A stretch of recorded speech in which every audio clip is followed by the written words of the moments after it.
Happy Thursday, everyone. Welcome back. Welcome. Happy Thursday.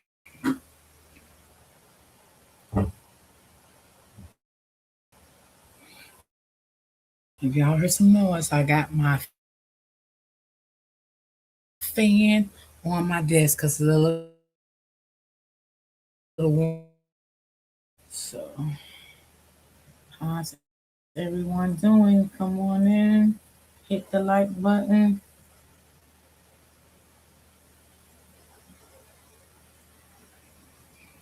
Hey, sis, how are you? Let's see.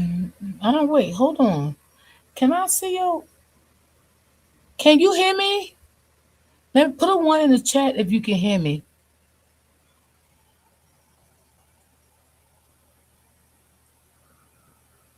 Okay. Good morning to you too, sis. How are you?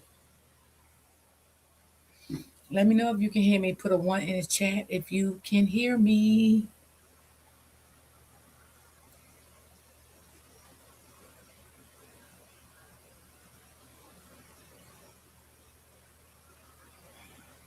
Okay, thank you, sis. Thank you. How are you doing today? It's a little warm here today, but not like it normally be, but it is a little warm. So I don't know if y'all seen the press conference this morning with Christina and Ben Crump and Al Sharpton, and there was some more people. I'm gonna play some of it today. Yeah, I'm gonna play some of it. That's good. I'm glad you're doing good. Did you see the press conference this morning?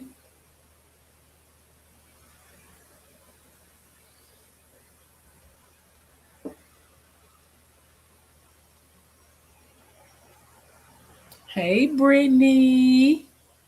How are you?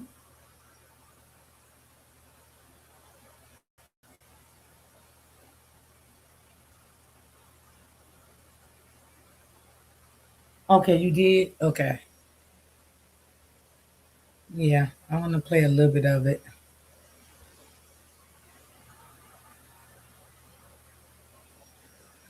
Man, this is just, and I think they did their press conference because of the lies and the rumors, and stuff is going around that they're not cooperating with the authorities and stuff like that. So I think that's why that press conference was done today because they want to prove that they has been cooperative and with them, because that's what was put out yesterday from the boys' attorneys that they have not been cooperative with them. So, oh, Brittany, I'm so glad tomorrow Friday, girl. Don't even talk about it, Brittany. I am so glad tomorrow is Friday, Brittany, so I can get a rest. Okay? Yeah. Thank you, Lord. So I feel you, Brittany. I know what you mean. I know what you mean, girl. I'm with you on that one, 100. So, yes. So let's get into the press conference. Brittany, did you see the press conference this morning?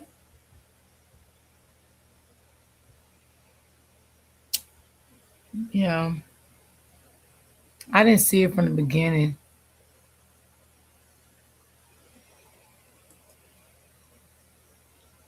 So I'm gonna do it from the beginning. If I don't play all of it, it's okay. But I definitely want to play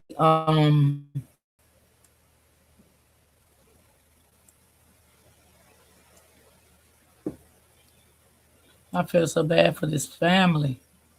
And they said they accept the truth. They just want honesty. They will accept the truth. But make sure it's the truth. You know what I mean? Because I don't know. I just feel like I just feel like those boys is lying.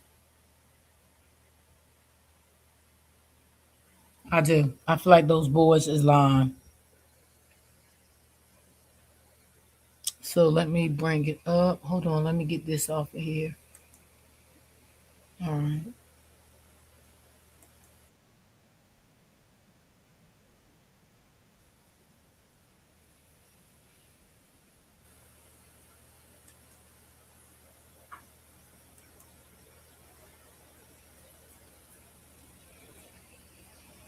Hey, Miss Walker, where you been?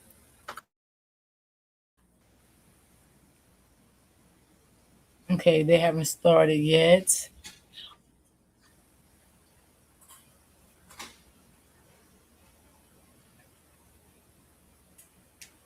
It's sad that they've been downplayed and talked about and stuff because they want the truth of what happened to their son. That's the sad part.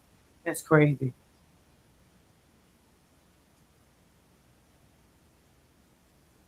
That's so crazy.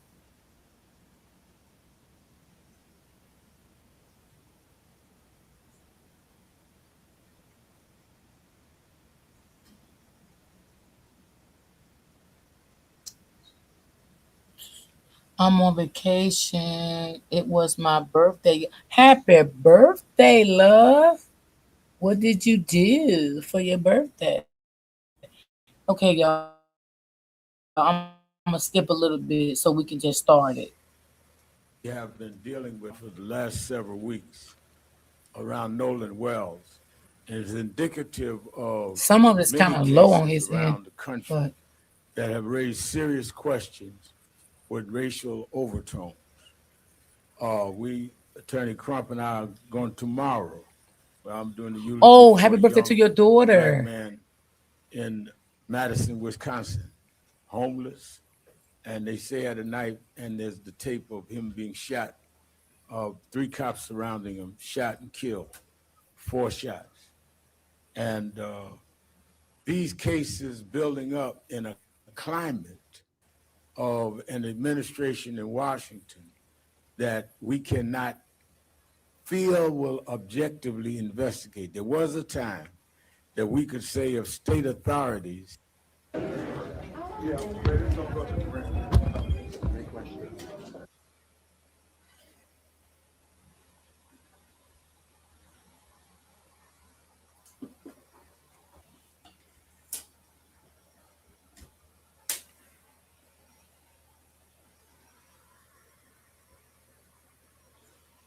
Hold on, y'all. What happened? Give me a second. Hold on. Maybe I had it at the end. Hold on. Maybe that was the end. Okay, hold on, y'all. Let me get back to. Okay, no.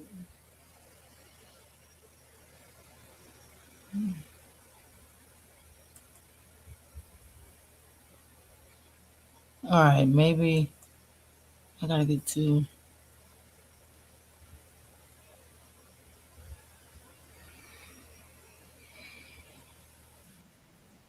With Rula, your therapy sessions are affordable and covered by insurance. All right, hold on.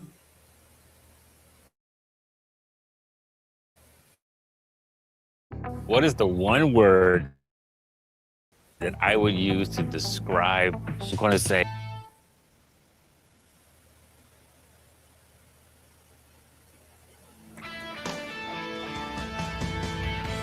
Okay, this music. Okay.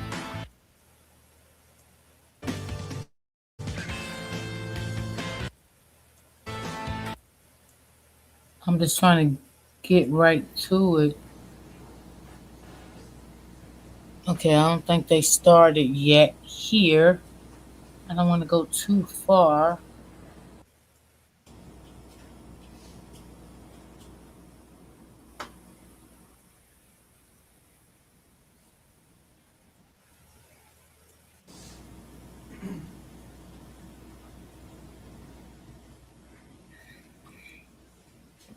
Okay, what's going on here? that we have been dealing with now for the last several weeks around Nolan Wells is indicative of many cases around the country that have raised serious questions with racial overtones. Attorney Crump and I are going tomorrow. I'm doing the eulogy for a young black man in Madison, Wisconsin, homeless, and they say had a knife, and there's the tape of him being shot. 3 cops surrounding him, shot and killed, 4 shots. And these cases building up in a climate of an administration in Washington that we cannot feel will objectively investigate. There was a time that we could say if state authorities fail us, we can go to the Justice Department. Even under George Bush, we went to the Justice Department. We, at this point, have to hope that one, we can deal with civil courts, or secondly, that there's a balance of power with the Democrats taking the House in November, and maybe the Judiciary Committee under that can at least put a check and balance on cases that need to be investigated. But we are right now where we have 2 parents, lovely parents, I've gotten to know them, that really don't have an answer to the question, is it a civil rights violation or not? And we do not know, how do you trust the words of people that say, how do you trust people that come back from something that happened and never really give you a straight story of what happened, including you have the keys to the car? So when you have more questions than answers, you have to have people that will drive the answers out, and that's what we do. And that's why I've been involved, and that's why we stay involved. And it gets worse and worse and worse. The parent of one of the boys threatening to sue us for asking a question. Imagine that now. Some of y'all call it, what do you feel about the parent of one of the boys saying he's going to sue you and Ben Crump? Sue us for what? For saying what happened? Right. So we've gone back that far. And that is why we're going to stand with these parents, because usually, you know, I come from Brooklyn, New York. I was born and raised there. I don't come from the South. But my mother used to bring me down south to my grandmother in Dothan, Alabama. And Congresswoman, my grandmother told me, you see that pen over there? I said, yes. She said, that's a pen of hogs and pigs. I said, yes, ma'am. She said, always know something. If you take a brick and you throw it in that pile, the hog that hollers is the hog you hit. There's too much hollering going on in Mississippi that we haven't hit some. I can't figure out which one we hit, but we hit some. Because now they talking about lawsuits, they threatening this, threatening a mother of a child, trying to get her job taken. You wouldn't be hollering if we wasn't hitting something. And we're going to stay on that, and we're going to stand it all the way. In light of that, before attorney, and I call him the Attorney General of Black America, gives us the legal basis, and then we hear from the parents. Congresswoman who lived herself through dealing with the whole tragedy of her own son. That's how we met. On a plane. She was a flight attendant at the time. And she stopped me on the plane and said, well, man, why ain't you dealing with my son's case? And we started a relationship. She ended up being elected right here in Georgia and reelected. They redrew her lines, and she was reelected anyhow. The lines couldn't reduce the favor of the people. Congresswoman Lucy McBath. Good afternoon, everyone. First, I want to say thank you to Reverend Al Sharpton, and also thank you to Attorney Crump for being the armor bearers for this family, the Nolan's family. It's a really, really sad occasion that we're here again. I was just saying to staff on the way in. It's like this brings back so many into unnecessary gun violence in November 20, and loud music in his car. And so here we are again today, here for the loss of another Black young man in our community. And we find ourselves asking the same questions.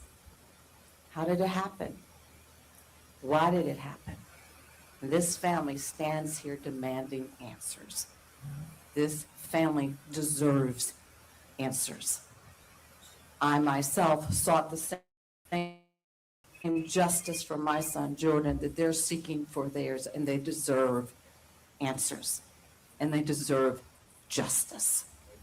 Justice that should not be denied this family, or should ever be denied to any of our children or lost loved ones.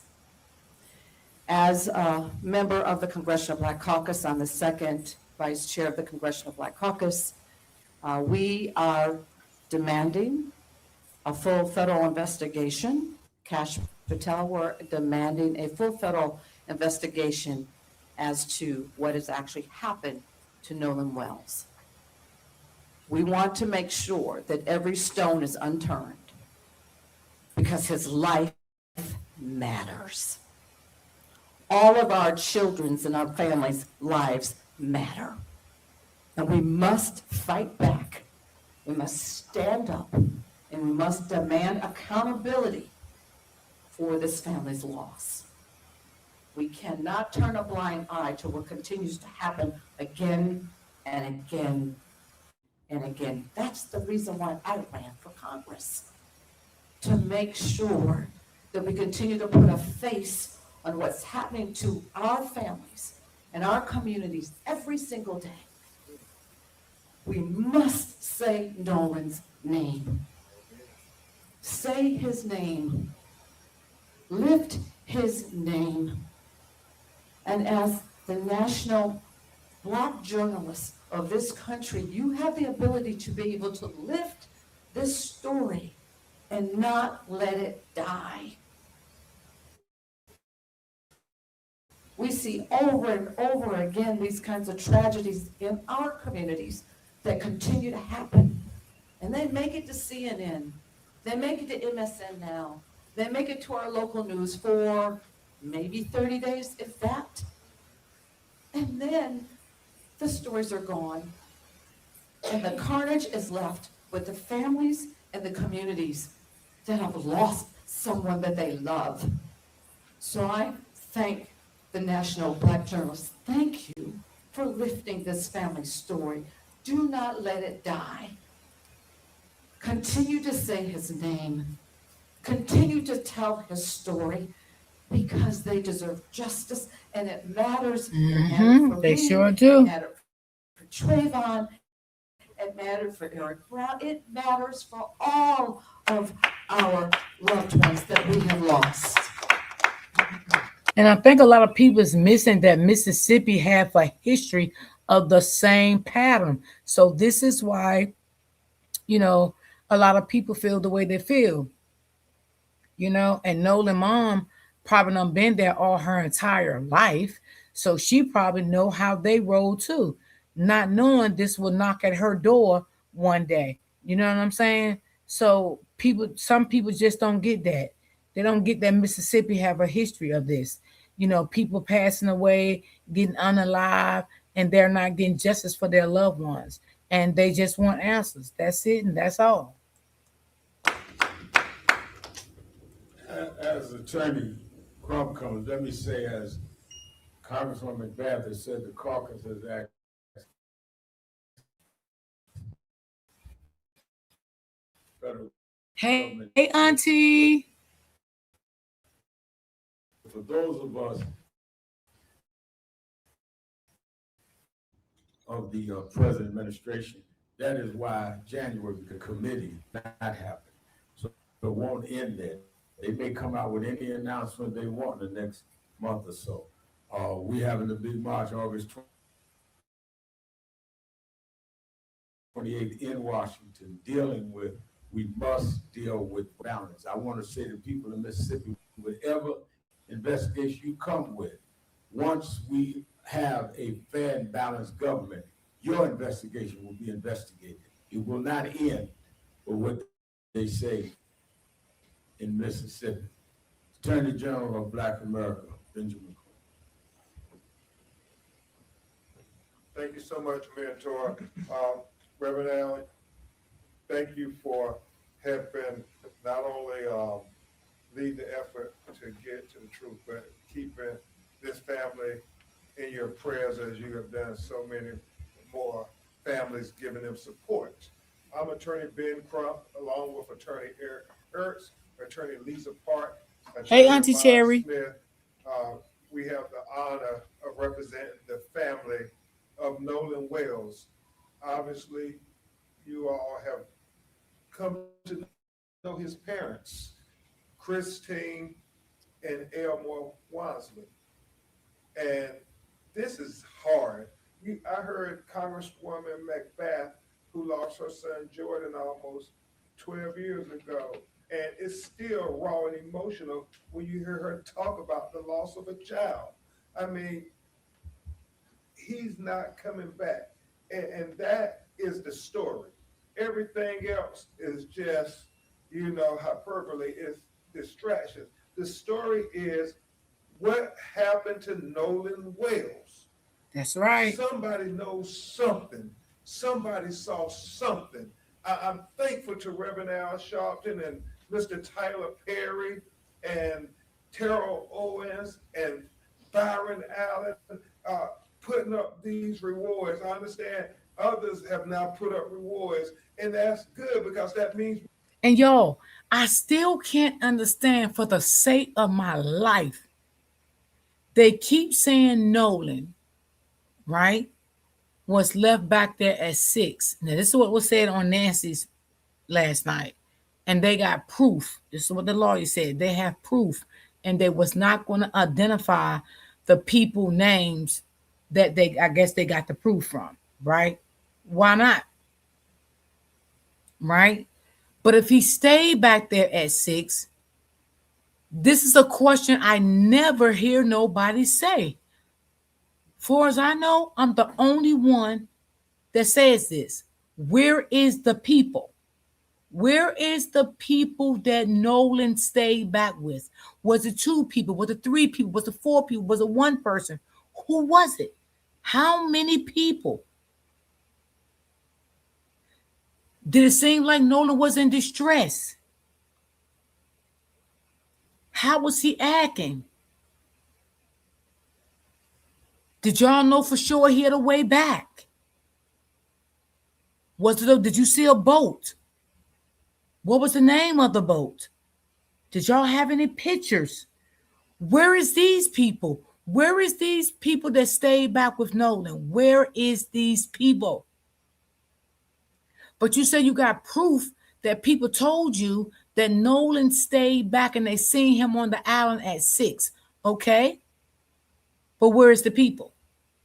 I never heard one time nobody said, I spoke to the people that Nolan stayed back with. You know why? Because I still does not believe Nolan stayed back with nobody.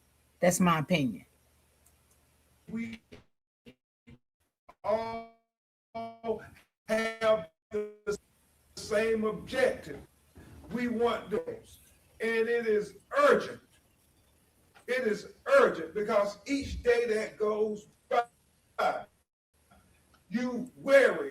Well, Brittany, you could be right. But the only reason, if that's true, that they probably scared and don't want to say nothing because they're guilty and they probably did something to Nolan. That's it. That's the only thing I could think of at this point.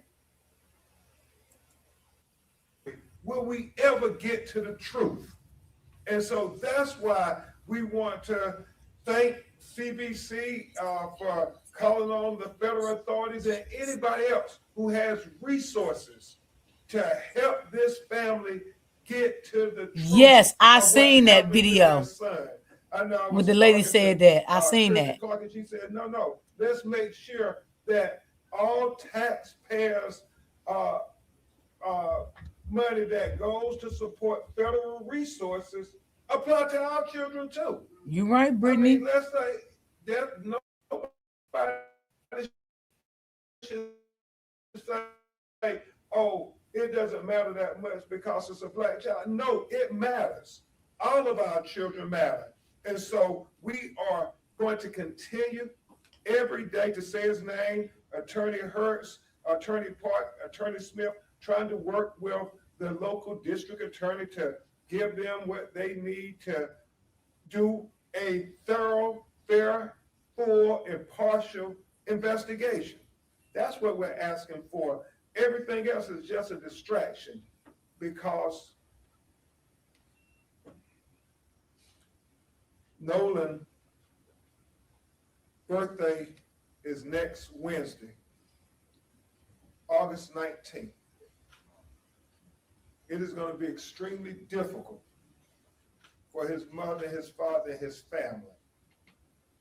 Because this August 19th will be like no other that they've ever had for the last 19 years. I mean, it's a milestone when your child gets to be 18 years old. You try to breathe a little bit easier, Reverend. Now you say, man, What video you talking about, Brittany? You talking about the video if they got one of him standing back on the island? You talking about that? we almost got them there. They at the cusp of being an adult, cusp of manhood. And you heard how Elmore was working so hard, him and Nolan, his football career. I mean, he had a good start, but this was really going to be his year. I mean, so much hope, so much promise. And then July 4th came, and 4th of July will never be the same. Oh, I don't know, Brittany. I don't know, but that was kind of like, whoa. I mean, that would be something for someone to send to her to maybe, maybe she may know the person. I'm not sure. But when I sent it to you and asked you what you think about it, girl, because I was like, what in the world? I didn't know what to think, Brittany. To Christine and Elmore. And on the 19th, next Wednesday, his family, we're all asking for Good afternoon, everyone. Good afternoon to you also. Oh, well, I feel so bad for them. Lord knows. I hope they get the truth. Yes. Yes. All across the nation. But y'all, let's pray. Can we pray together in unity to say, let's get to the truth of what happened to Nolan Wells? Can we do that, America? Can we at least come together in unity on his birthday? Everybody who claimed to ever be a friend of his, can we come together in unity and pray for the truth and try to have love in our hearts for this family, for this brokenhearted mother and father, his sisters and brothers? Can we try to give them grace and give them love and pray for their humanity, for their son who was lost on 4th of July and is never coming back? Is that so much to ask? Let's have a national day of prayer on August 19th, next Wednesday, for Nolan Wells. And at this time, we'll hear from his mother and father, then Eric, and us will try to answer your questions. Hello, everyone. Thank you all for having us, for platforming our sons. Y'all, she looks so drained. Like, next Wednesday. And it's, as the days gets closer, it's definitely getting harder. That realization is really sinking in. That we don't have our son physically here anymore. And I think a lot of people have forgotten. Only thing we want to know is what happened. That's all we want to know is what happened to our son. Because many parents out there, you still have your children. You still can hug them. You still can call them. You still can celebrate their life with them. And we do not have that anymore. Our lives have forever changed. This new normal is something I would never wish on anyone, not even my worst enemy. The hurt that we feel daily, the conversations that we have to have, not just with each other, but also with our other children as they are grieving as well. So we ask that everyone, please, next Wednesday, join us in prayer. As for us as a family, but also too for everyone out there, but especially for Nolan and the process that we're going through. And again, we thank you so much.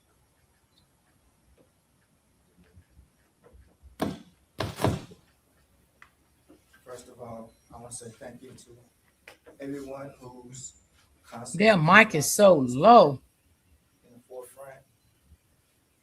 You don't know how much we really appreciate that. Because I can barely hear the daddy. Nolan brought light to our family. He was the fun in it. And with his birthday coming up, like my wife said, we have to deal with a new normal. Who knows what these years are going to bring, but we know that these years, on August 19th, is going to bring a lot of hurt, some laughter. Yeah, the dad is very low. Memories, but as far as our family, I think it's their mic. big piece will no longer be there. We just want the truth. We just want to know what any other parent would want to know. We're asking the questions any parent would ask. And if you feel that something's wrong with that, then that's a problem that you have to deal with. But as far as us, Yeah, it is the mic, Brittany. It is. transparency. And to please keep us in your prayers. It'll be hard. Thank you very much. Christian Elmore, it never gets easy, Reverend Al. And they're asking, I know Reverend Jamal Bryant is coming to Ocean Springs. Anybody who can come to Ocean Springs to be at the prayer visual. They need to check their mics before they do press conferences, because their mic be too low. And if you can't come, please have prayer visuals in your city, in your communities. We need to find out what happened. Attorney Hurts, Attorney Parks, and Reverend Allen will try to answer your questions. The family, obviously, the motion that they'll try to answer questions if they can. Any questions? Here was, My name is Logan John with NBJ. give us where you. He moved it? They got a little louder. NBJ News. Okay. They got mic issues. Accountability and justice development. No involves sugar. It's very simple, as we always say. If it was your child, what will accountability and justice look like? Well, that's the same thing they want for their child. Whatever it would be for your child, that's the same thing they want. Whatever investigation you would do for your child, that's the same investigation they want. We're not asking for anything special. We just want equal justice. And I think that we must be very much emphasizing, if they have said. Yeah, it's and low. There with the press conferences and statements they made throughout, when they started at We're gonna move on to something. to the press. else because it's They're low. not trying to If come I to see somebody conclusion. else sharing it, I'll play it because it's a little louder. Because I did see it all. So let's go to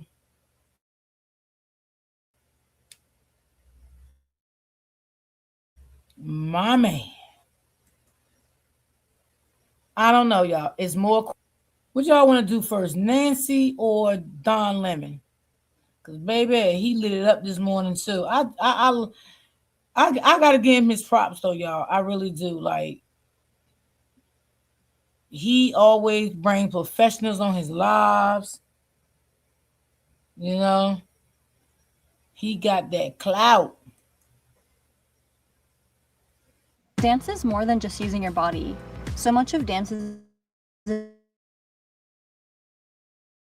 your expressions. Squinting has likely contributed to my crow's feet.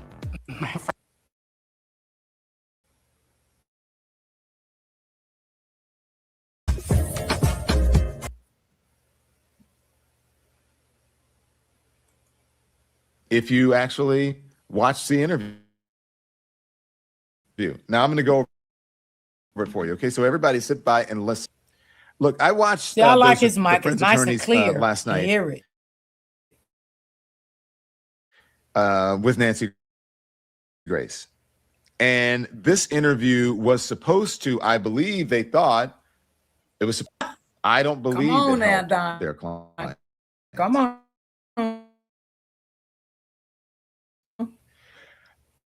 I'm not saying that Warren Hudson is his name or Jax Patalo or do not get me wrong.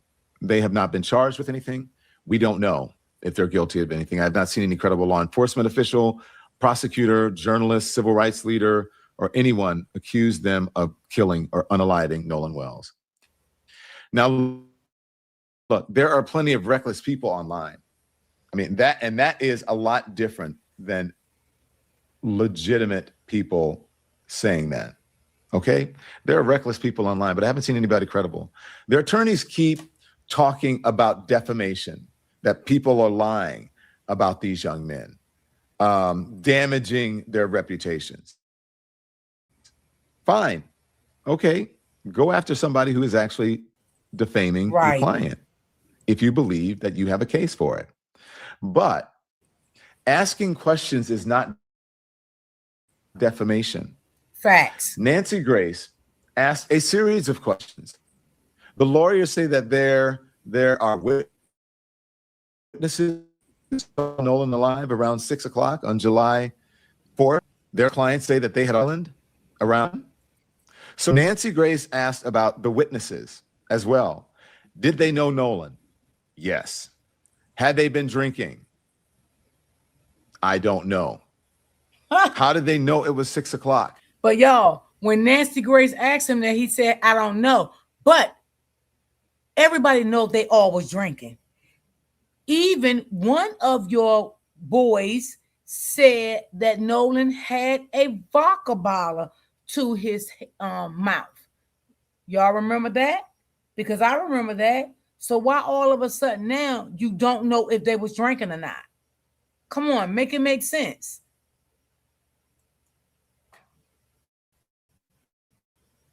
I'm pretty sure they were aware of the time. Those were the answers. Were the witnesses together? Yes. Did they know each other? Yes. Had they talked to each other before going to police? Well, I'm sure they did. I want you to hear that exchange. Watch. Where did they see him, Tyler Cox? Where did the witnesses see them? Do they know him well enough to make a positive ID? Hey, speaking of a positive ID, control room, please pull up a photo that we showed a couple of days ago. There are 2 or 3 women, white females, walking along the beach, as I recall, each clad in a bikini.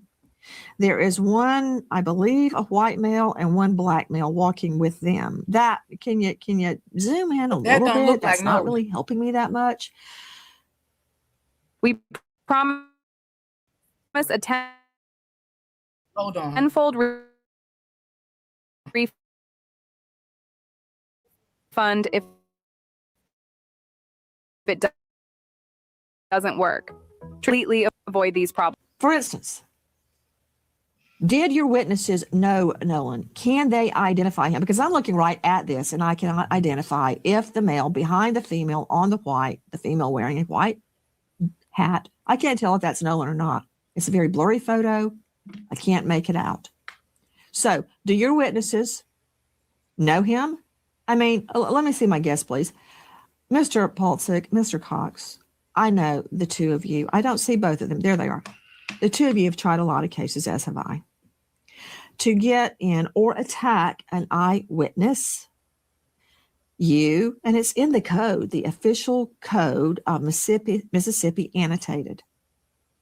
There are prescribed methods under which you cross-examine an eyewitness. For instance, does the witness know the target? Was the lighting sufficient? How far away was the witness? What were the conditions of the eyewitness identification?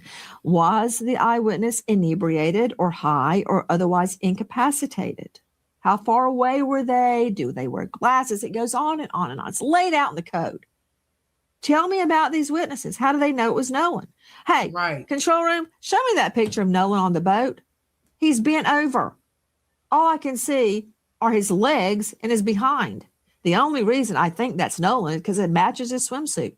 Did they see that? How can they identify Nolan? First to you, Tyler.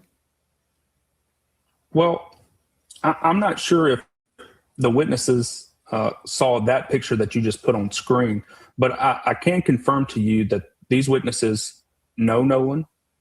They've known him for a long time. They were able to make a positive ID. And they told that to investigators. They told them that from the very start. Had they been drinking? That I do not know. Why you don't know? How are they sure it was 6 o'clock? Look, I'm not saying you're wrong. I'm asking the questions I would ask in court. How do they know it was 6 o'clock? Did they go, oh, there's Nolan Wells at 6 p.m.? Yeah, because they said they didn't have their phones out. Nobody wasn't using their phones. How will they know? Oh, damn, Nolan missing at 6 o'clock. Yeah, I agree with her.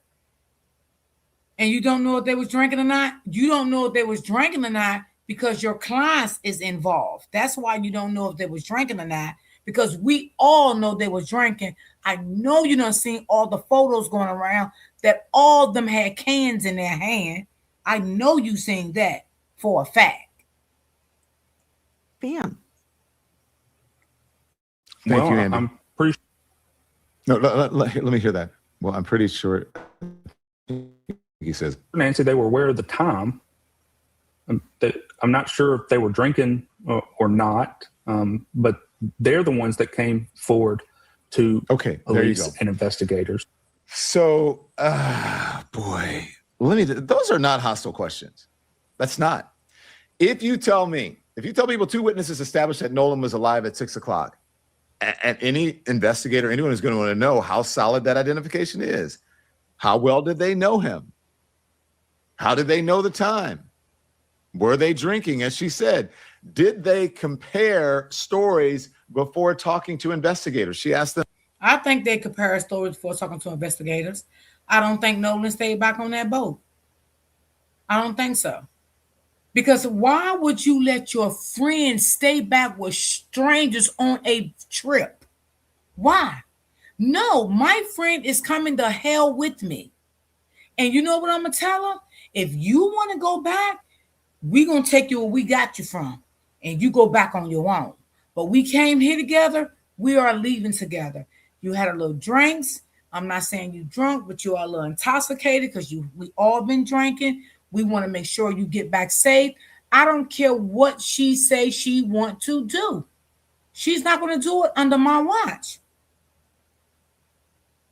That's just how I roll. And that too. This is how you test evidence. But these lawyers have been speaking with extraordinary certainty about what happened, right? There's 0% chance that their clients did anything. Yep. Wrong, they said. No possible way a murder happened on Horn Island, they said. 4:30, 6 o'clock, End of story is basically what they're saying. And then somebody starts asking, what is underneath those claims that you are making? And we want to hear, and they say, I don't know. I'm pretty sure. You're asking the wrong person, ask someone else. Look, there's nothing wrong with a lawyer saying that he does not know. Of course, the lawyer is going to say his client is innocent, but the problem is saying that you know everything else with absolute certainty. And then you can't answer the question. Nancy asked whether the Triton, the boat, had been searched by law enforcement. One attorney said he did not believe it had. Had luminol been used, she said. He did not know. Alternative light, did not know. Dogs, cadaver dogs, did not know. Then he says his clients do not own the boat, so you have to ask the owner. Now, I think that's a strange answer from lawyers who have spent this much time publicly discussing the boat, the timeline, their own investigation. Why didn't you ask the owner? Because if I'm quite sure, the owner of the boat is your client father, right?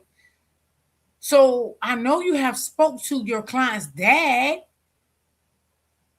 So why didn't you ask him these questions? I think at that point when Nancy asked him that, he was being sarcastic with Nancy. It doesn't mean that there is evidence on that boat. It means that I'm talking about a thorough investigation. It means that they apparently do not know whether there is. And then they relied on video. They say shows Nolan was not aboard when the boat left. Nancy Grace asked when the video was taken.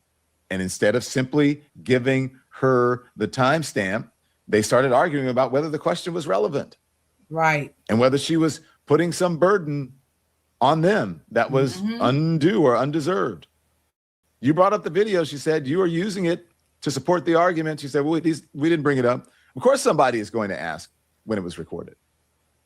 Eventually, they say around 4:30 is when they believe that video was taken. Why was that difficult? There was another exchange where one lawyer argued that Horn Island was so open and crowded that there was no opportunity for foul play. Nancy pushed back on that. We're going to play some of this for you. She pointed to the boats, the people in the water, people drinking, places where you cannot see everything happening around you. And that's what we've been saying. There's a lot that could go on. I told you guys that as someone who is a boater, I'm not comfortable with that many people in the water and that many boats all together. Again, she was not accusing their clients of anything. She was challenging an absolute statement that they were making. And that happened over and over. And the lawyers would say something sweeping, and then Nancy would ask the next question. And suddenly, the answer became much less certain.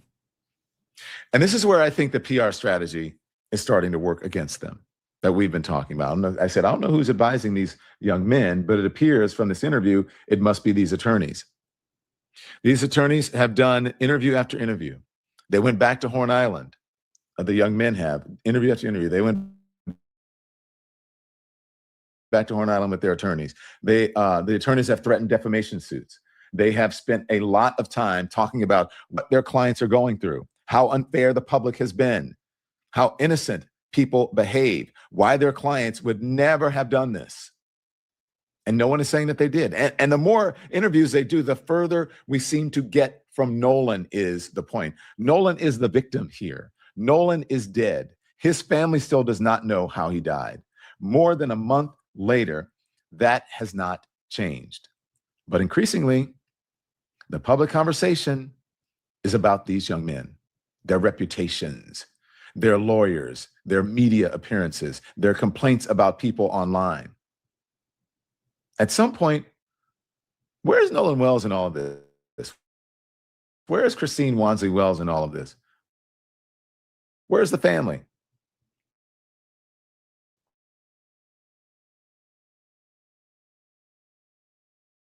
Where are the answers that they have been asking for? Threatening people for supposedly harming their clients while going on national television and appearing unprepared for obvious questions about their own claims. At this rate, if every uncomfortable question damages their clients, they may have to sue Nancy Grace and themselves.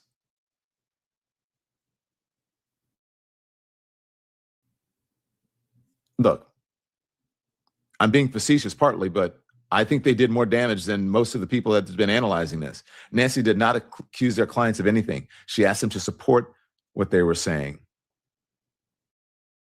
And several times during that interview, they could not.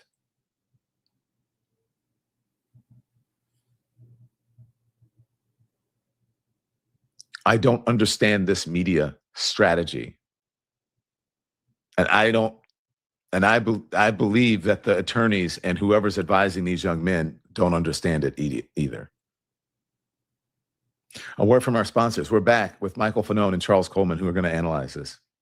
America has a lot of religions and a lot of people who are not religious at all.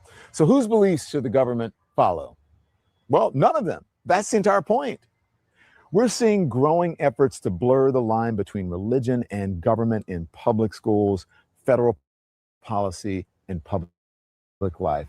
But once government starts choosing a religion or choosing religion over non-religion, somebody's freedom is going to lose. America recently celebrated 250 years since declaring independence from kings and divine rule, and religious freedom has always included two rights, the right to believe and the right not to believe. That's why the Freedom from Religion Foundation works to keep state and church separate. FFRF stands up for free thinkers, atheists, agnostics, humanists, religious minorities, and anybody who believes government should answer to the people, not to the church.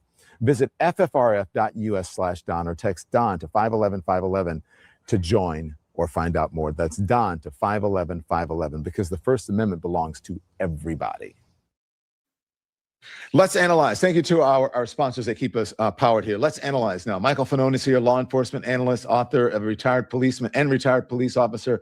He was a police officer during the January 6th Capitol attack and was violently assaulted. He suffered a concussion, a heart attack, and he almost died from violent insurrectionists. That's now legal analyst and the co-host of the Brothers Briefing podcast,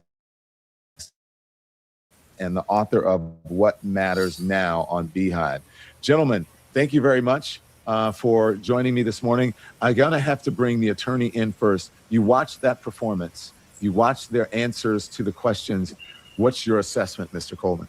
Well, Don, the only thing that I can say that they did positive is explain to the public why these young men have been making the statements they have, because if this is who they're getting guidance from, and I think that this is something you said earlier, that point has to be underscored. If this is the group of folks who are advising these young men, it makes total sense why they're doing what they're doing, because these people don't seem like they would have enough strategy to get out of a paper bag. They may be fine trial attorneys, but they certainly know nothing about case management or PR for that matter, because that interview was abysmal. Nancy Grace approached that the way that a prosecutor would in terms of the questions that they asked or that she asked, and their inability to sort of answer those questions and deal with them in detail, to me, showed a complete lack of preparation or consideration for what was possible in terms of the discussion and where it was going to go. They clearly had an agenda, but I think that it reminded me, Don, of what it is when someone imagines a fight and how a fight is going to be choreographed, but they've never actually been in a fight before. Because the way that Nancy Grace approached the interview was very straightforward and was to be expected if you are someone who is a trial attorney with even a modicum of experience with media and PR. But it's clear to me that by the way they handled this, that they did not have that preparation going into the interview. They had a very clear agenda in terms of what they were trying to establish. But when it came to the deeper questions and Nancy Grace's probing, it was, I don't know, I can't say, I'm not sure. Even on something as simple, and you pointed this out, Don, as, well, they definitely saw him. They definitely were gone by 6 o'clock, or they didn't see him at the 6 o'clock. Well, were they drinking? I don't know. I understand why they don't admit that, because they don't want to implicate their clients in underage drinking. Fine. But you can't say with such certainty, one thing. But then when you're immediately after that question about something else related to the thing that you just had certainty about, Now all of a sudden you just don't know. And there were so many different things about this that were concerning to me. And I'm beginning to think, you know, as you have pointed out, Don, there aren't a ton of people who have definitively accused these young men of things, but the threats of defamation suits, the threats of libel, of slander, I think that those are all just methods that they're using to try to get people to stop talking and asking questions. Yes. Because the yes. accusations haven't been that great. But to answer your question, on this was just an abysmal performance by both of them. And, you know, it explains a lot about why these young men have been making the interview, doing the interviews that they have, because if this is who's advising them, they're in a lot of trouble. Michael Fanone, you want to talk about the investigation, or do you want to respond to the lawyers? I mean, I think it's easy to respond to the lawyers. I agree with everything that the both of you have said. This was a horrible idea to do this interview to begin with. I mean, the only winning scenario is to go and do an interview and be completely transparent and honest and open about everything that happened. And again, they came across as skewing the narrative to benefit their clients, which is an attorney's job. I get it, but why that would be, you would think that would be a winning PR strategy is insane to me. And so, you know, I think obviously it's hurt them tremendously, and it's hurt the investigation. The people that they should be transparent with, that they should be cooperating with, I recognize the fact that there is a history in this country when it comes to law enforcement and the way that they have handled investigations into victims of color. And that is problematic, and that needs to be addressed. And the way that you address that is you conduct a transparent investigation in which, you know, and transparency is more than just turning over body-worn camera footage and releasing police reports. Transparency is cooperating with the family attorneys. Transparency is allowing the family attorneys to participate during the investigation, whether that's the autopsy, whether that's interviewing, you know, the medical doctor that conducted the autopsy. There are additional steps that need to be taken that are not, quite frankly, normal in a law enforcement investigation to ensure that the family, because again, you know, I appreciate you bringing that up in your monologue earlier. Let's not lose sight of who the victim is here. The victim is Nolan Wells. The victim is his surviving family members. They are the ones that are seeking justice. And so every aspect of this investigation should be leveraged to ensure that they receive justice, that there is a open investigation, a transparent investigation. I'll be honest with you, I could care less whether law enforcement releases that information to the general public, but they certainly should be releasing it to the family, and the family can do with it as they please. Prayer, discipline, and my collagen powder. The Black Girl Vitamins collagen powder. Seconds, my bones in perfect shape. My ankle was no longer bothering me. My shoulder. And that's what bothers me, y'all, because these attorneys act like these boys didn't do anything wrong, like anything. But that's their job to protect him, you know. But it's no way that somebody is always right about everything they're saying, and someone is right about everything they're doing. Okay, I mean, it just don't make no sense.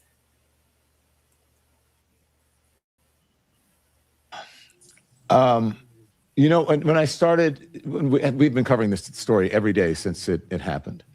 And we've been saying every day, we don't know what happened. We don't know what happened. We don't, you know, somebody had to see something, right? Now, as I said in the monologue, I have not seen any credible person directly accuse these young men of having anything to do with the death. They want to know, people want to know, why did you leave? Yeah, we come together, we leaving together. And you're right, Brittany, I agree with them, you know? I mean, a lot of this stuff is just not making sense. And like he said, you know, people want to shut people up. You know, they want to come out the content creators and all of this stuff. It just don't make no sense to me. content creators have the right to blog on anything they want to blog on. You can't tell these people that's defamation of character when it's something public and everybody sees it. You know, what kind of sense is that? That don't make sense. Friends behind. I've heard people ask that question. Why would you leave your friend behind? If he's your brother, why would you do that? Okay, those are legit questions. That's not defamatory. But as I was thinking about this last night, Michael, I kept thinking it's almost like an unaliving trial, like obviously a murder trial, right?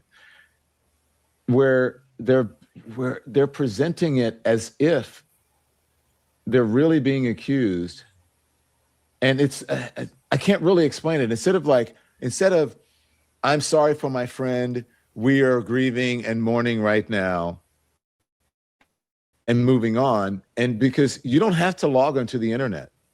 As many people as are out there in the world, that's as many opinions. There are people, as you know, Michael, who talk shit about me and you and everybody else on the internet, and you don't have to pay attention to it. If you're innocent, you're innocent. And at the end of the day, that will prove once the investigation is over. I don't understand why they're out there. They're making this more high profile. It's a Streisand effect. They keep talking about it. And the more they talk about it, people are going to think like, well, why are they being so defensive? Do they have something to hide? Right. Just from the strategy that is happening right now. Absolutely. Yeah, no, I completely agree with you. And going back to, the PR strategy, which obviously is not something I'm, completely familiar with. So I'm an observer here. I'm somebody who's just sitting back and watching the way that they're handling themselves. And one of the first interviews, if not the first interview that they choose to do, is with an online personality who calls himself Officer Tatum, this Brandon Tatum, who is somebody who is bought and paid for by the far right. This is not a person, I would not consider him to be an individual who is giving you his pure, unadulterated law enforcement perspective. His perspective has been bought and paid for by, organizations like Turning Point USA. And now he's, spun that into his own media stratosphere. But this is, if you're trying to win over support in the public, or at least present yourself as being a, transparent and open and honest, perhaps you should choose wisely your choices of individuals that you conduct interviews with. Well, Don, I think Mike makes a very interesting point there, which I actually thought to be a little bit hilarious when Nancy Grace began the interview asking whether the clients, the young men, had taken a lie detector test, had taken a polygraph, and the attorney flatly said no. His answer from a legal perspective was sound as a defense attorney, but what I kind of chuckled because Nancy Grace had already eviscerated the credibility of that gentleman who was running to the defense of these young men, saying, "Oh, they took a polygraph, and she had already sort of chipped away at that. And then now you're talking about Tater. You're talking about Officer Tater. But listen, Charles, I'm going to help you out with your thing. This is Nancy Grace asking them about the polygraph. Yeah. And then I'll let you finish. Yeah. They are convinced of the friends. And when I say quoties, I don't mean they are or they're not friends, because I don't know. The young men on the Triton boat that took Nolan Wells to Horn Island. Many argue he was on the boat on the return when foul play occurred. Many argue he was not. In fact, the timeline has blown up because there are reports that Nolan Wells was seen on the island after the friend's boat left, which would exonerate them. We're going to skip a bit ahead to with us, another veteran trial lawyer, Edward. Keep going. Go to the polygraph. Go to the Attorney. polygraph.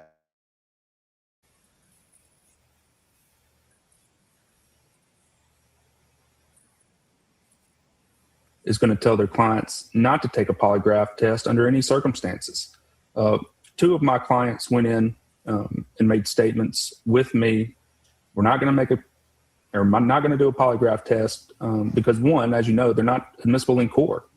And so it wasn't going to be admissible anyway. You should never, ever, if you're a lawyer, allow your clients to take a polygraph test. Now, we allowed investigators so from the skip forward jump to Nancy's to have answer, access to their because that's what Charles phones, is their talking library. about.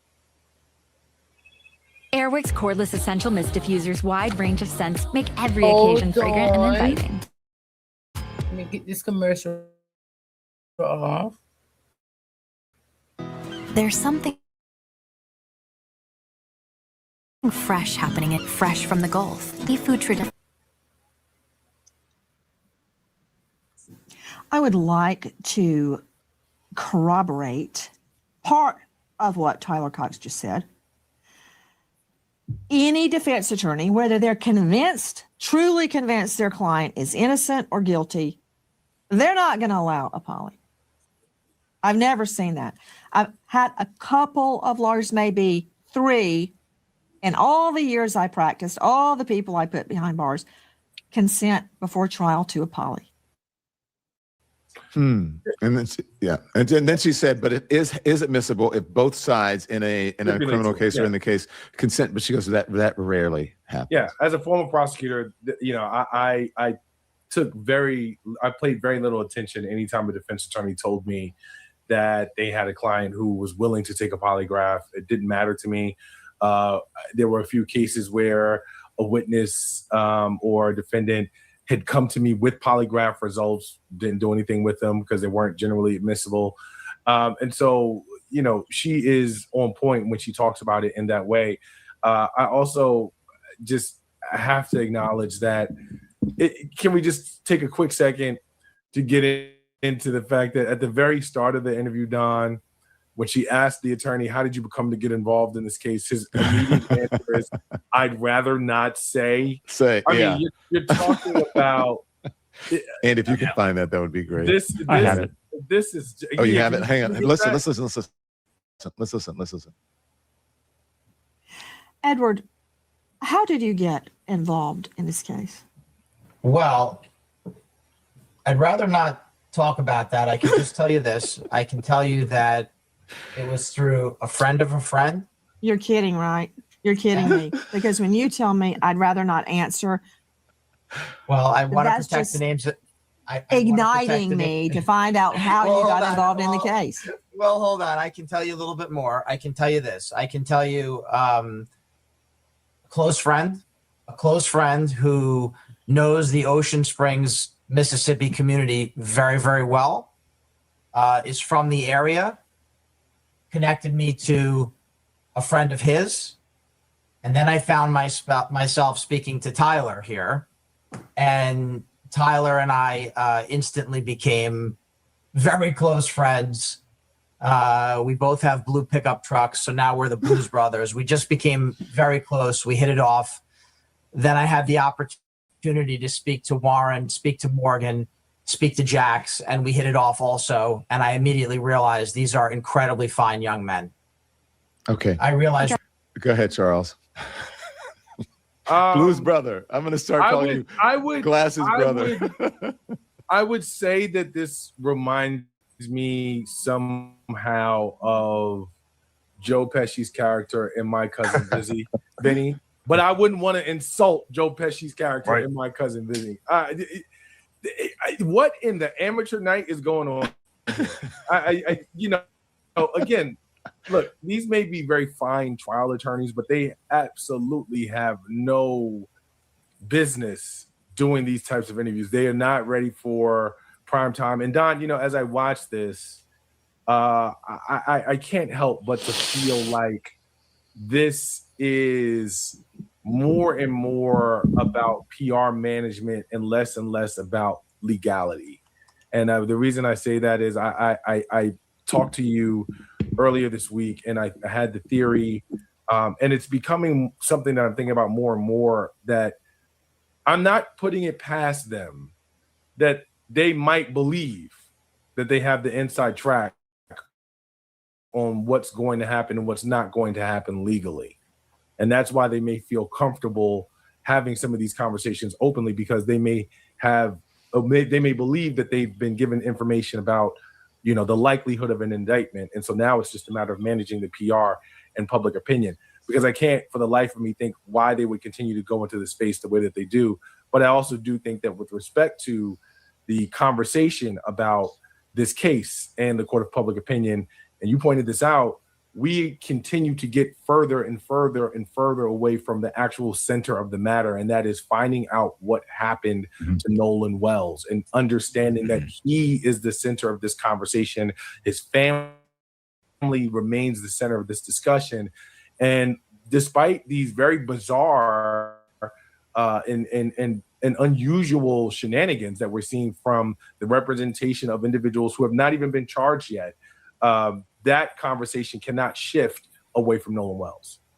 Yeah, go ahead, Mike. Did you want to say something? No, I mean, I completely agree. I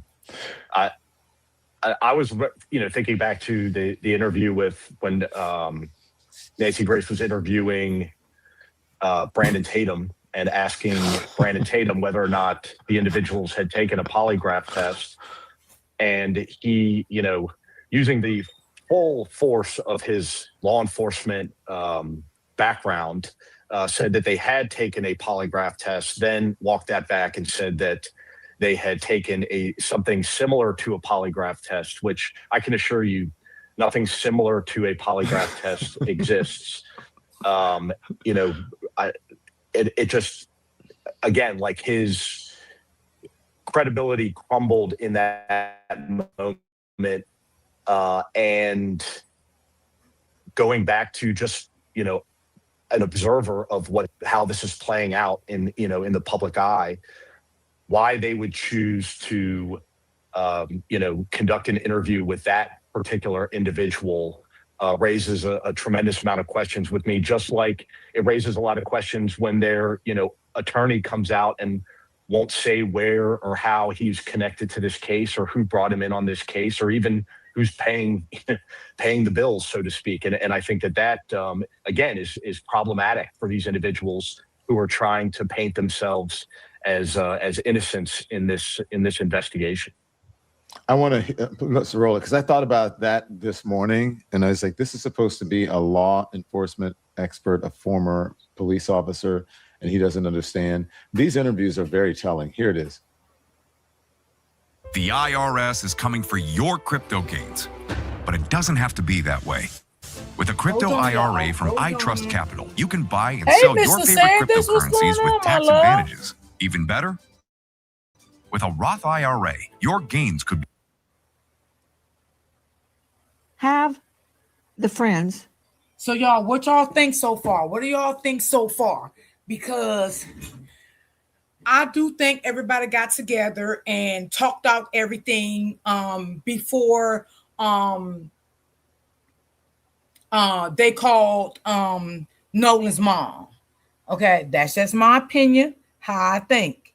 Okay, I do believe that. Mr. Sanders, how you been, baby? Hold on, y'all. I'm gonna let y'all let this play. My daughter calling me. Give me a second. Taking polygraphs. Well, from my understanding, all but I believe one took a polygraph, and from what was told to me that they all passed, and all of the ones that took a polygraph took one without a lawyer. And they cooperated with law enforcement. So from my understanding, everybody took a polygraph test. Why do you say that's from what you understand? Did they tell you they took a poly and passed? Yes, ma'am. They told me that they did it. I wasn't there. So that's what I'm saying from my understanding. They told me that all the boys except one, which is Warren, I believe, took a polygraph test. All of them did not have lawyers and did it and cooperated with police. Warren also cooperated with police. I just believe he didn't take a lot to take the test, but Warren is the young man that I interviewed. So according to what they told me, they all took a lie detector test and passed. And it's an equivalent of a lie detector test. It's not a traditional lie detector test, but it's the same theology of trying to get to if a person is lying. I don't know the name of it. It's an equivalent of a lie detector test. It's a different methodology.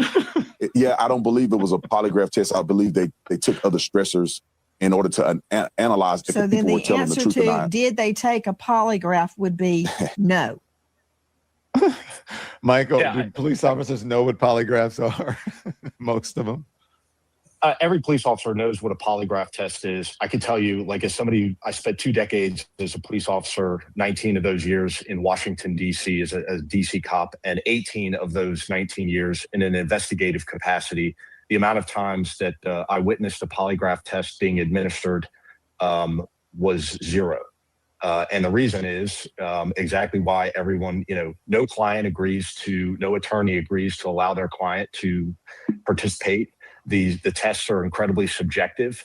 And from a practical standpoint, their usefulness is that they elicit a psychological response from the people that are being administered or that are taking the test, because they think that this machine is going to tell whether or not they are lying. The analyzing of that is incredibly subjective. And I'll give you an example.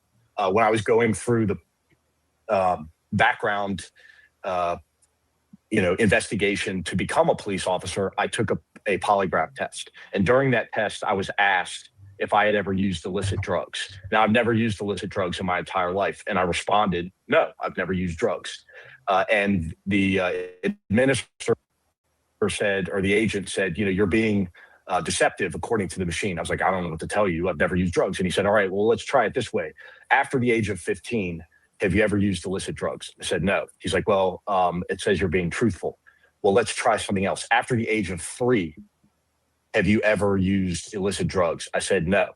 He said, well, it's saying you're being truthful. So there you go. It's subjective. There's a reason why it's not admissible in court. And again, there's a reason why people don't agree to use them. And law enforcement rarely, if ever, administers them. Again, in my 20-year career as a police officer, never saw a polygraph administered on anyone, and certainly not some. And y'all, my question again, y'all, and I know y'all probably saying, Miss D, I'm tired of you saying that, but I just gotta keep saying it, y'all, because I just don't understand. If Nolan stayed on that island, who was he with? Where is the people? How many people it was? What was they doing? How was he reacting to these people? How was the people interacting with him? What was it, a boat? Do you know the name of the boat? Where is the people? Because no one is asking that question, and that is important to me. It may be important to other people, I don't know, but it's very important to me. And I think the attorneys is really looking over that part. You're saying that, okay, my clients is not lying. My client's been straightforward from day one. My client is this, my client is that. But how do you know your client's being straightforward? Okay. And again, I'm being honest, y'all. I do not believe that boat was taken on water. I believe that was an alibi. I can't remember what he said when Nancy Grace asked him about the boat. I can't remember, but I can go back and play it. I just don't believe that. I believe that was an alibi. I believe, and this is my belief, in my opinion, I believe all of them got together, okay, with their story. Okay, they said that Nolan was on the island with the girl. Okay, he was all hugged up with her and they were smiling. No, I don't believe that. Because all of a sudden now, y'all know Katie, but in the beginning, y'all didn't know Katie. Make that make sense. Now, I watched the video from, I forgot the content creator name. I got to find it, y'all. He played a video, y'all, with, now, if y'all can remember, the attorney, I think he said that Nolan and them didn't know Katie, right? But this content creator played a video that Katie knew Warren's family from a while back because he put up pictures of Katie with the family. Make it make sense. Make it make sense. Come on now. Come on. Nolan left with the boys. Nolan left with the boys. They doing too much for me. Yep. Where is the camera footage on the? There you go. Because y'all remember in the beginning when I first started covering the story, remember I kept saying, well, damn, ain't no cameras footage nowhere. And the only reason I was saying that, y'all, because I don't know how big the Allen is. I never went there. And you know, he said, oh, y'all need to go out there and view it yourself. No, I don't want to go view because I don't fuck with water. That's number one. And I don't care for Mississippi. That's for two. Okay, I goes nowhere when it's out of water like that. Okay, I don't fuck with boats. I don't fuck with none of that shit. Okay, I stay on dry land. Okay, shit, I don't give a damn about none of it. Right. So when the white girl, I don't know if y'all seen that video, but I think I played that video. Remember the girl that went out there and she was showing all the cameras on the other side of the island? Y'all remember that? I'm like, oh, so it is cameras all over the place. You know, so yeah, it is camera. So yeah, where is the footage? You know, and then remember, a lady said she was out there until 7:30 and she never seen Nolan. That's what she said. Where was Nolan? And another thing is, y'all, you mean to tell me y'all was out there all that long and y'all didn't see Nolan was missing over a period of time? Because if I'm out with my friends, right? Say, for instance, we're on vacation, there's 4 of us. After 15 or 10 minutes, hey, yo, what just, because, you know, we're going to be looking around. What's such and such at? Where Brittany at? It ain't going to take me no fucking hour and 2 and 3 hours to say, where is Brittany? No. It don't take that long that you notice that your friend is not around. And, you know, they kept saying they're Nolan friends. I'm never going to say they're friends. I'm going to say associates. And that's just is with me. Associates with me. Because I don't call this friends. This is not what I call friends. Okay? Oh, we didn't get a chance to mourn yet, you know, over Nolan. Well, maybe if y'all stay off these interviews, maybe y'all could. It's probably going to be fake anyway. Okay? So let's say that. It ain't going to be real. Because if it was real, you wouldn't even be out here talking about Nolan's mother like that. If that was your friend, why would you get out here in public and talk about Nolan's mom like that?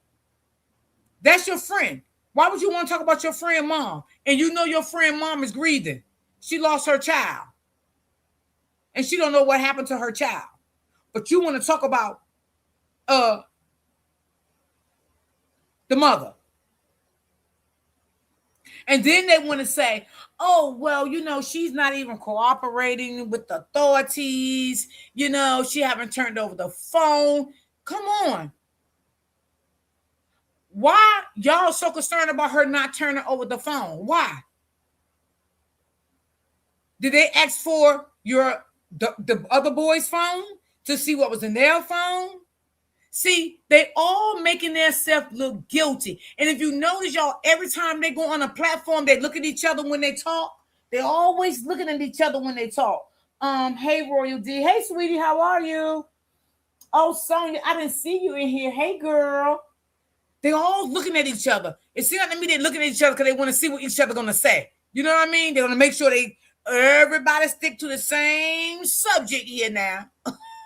You don't say nothing wrong, okay? We already done talked about this shit now. You sticking to the same shit, okay? Nolan was left. Then all of a sudden, y'all was texting Katie. Well, how did y'all start to texting Katie and y'all say he was with Katie? Okay, the mistress girl, but then as y'all found out it was Katie. But y'all said y'all didn't know Katie, but all y'all texting Katie and all this shit all this shit is lies, and it's just so weird to me. It is so weird to me, y'all. And it just keeps seeming like it's like twists and turns every day, y'all.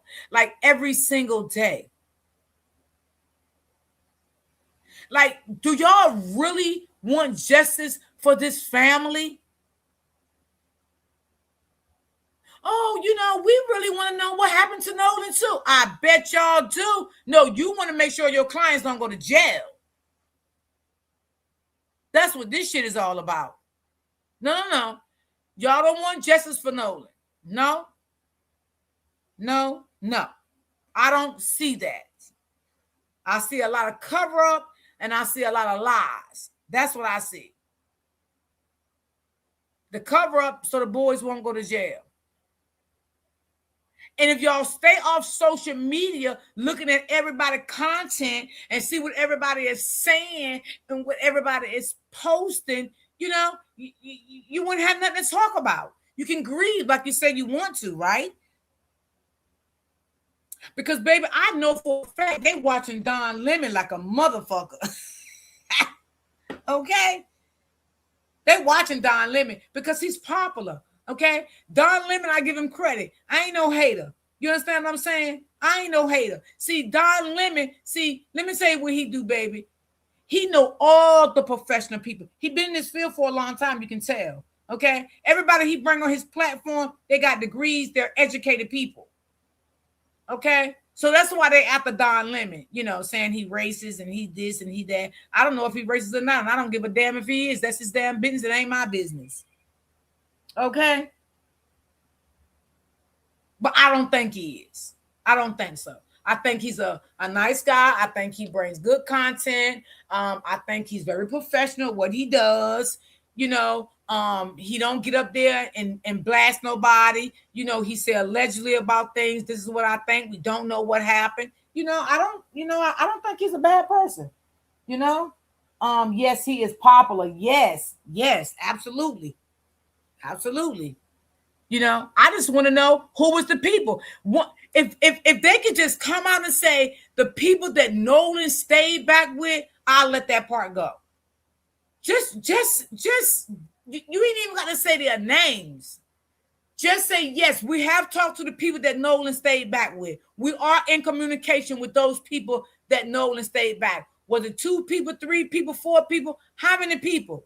We are investigating them. We have spoken to them.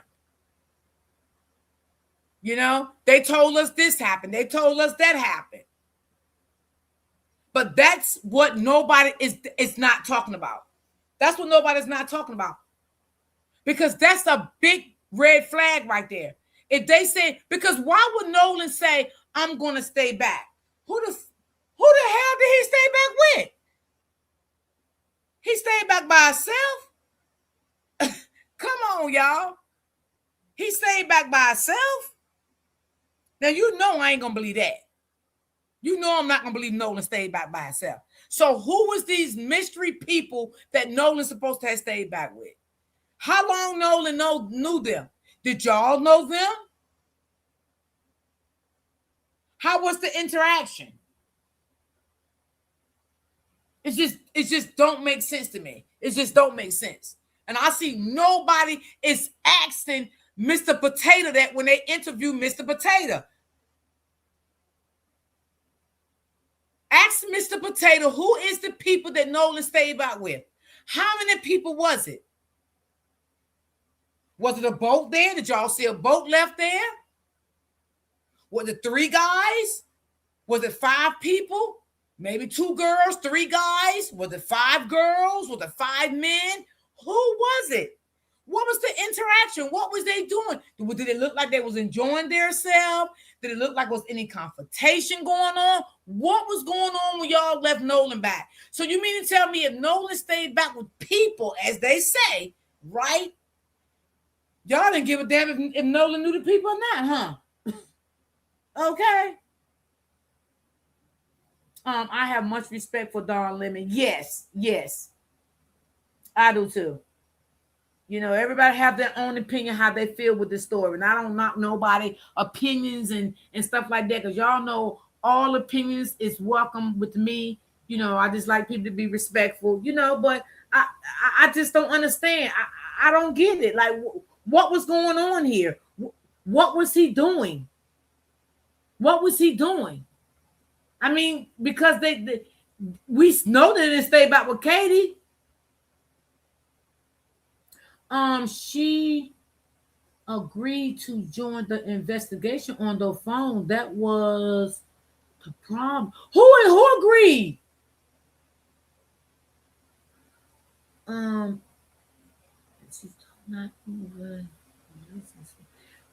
And then, right, was these boys licensed to drive boats? Did they have license for that? We know they didn't have on life jackets. They was on the boat drinking.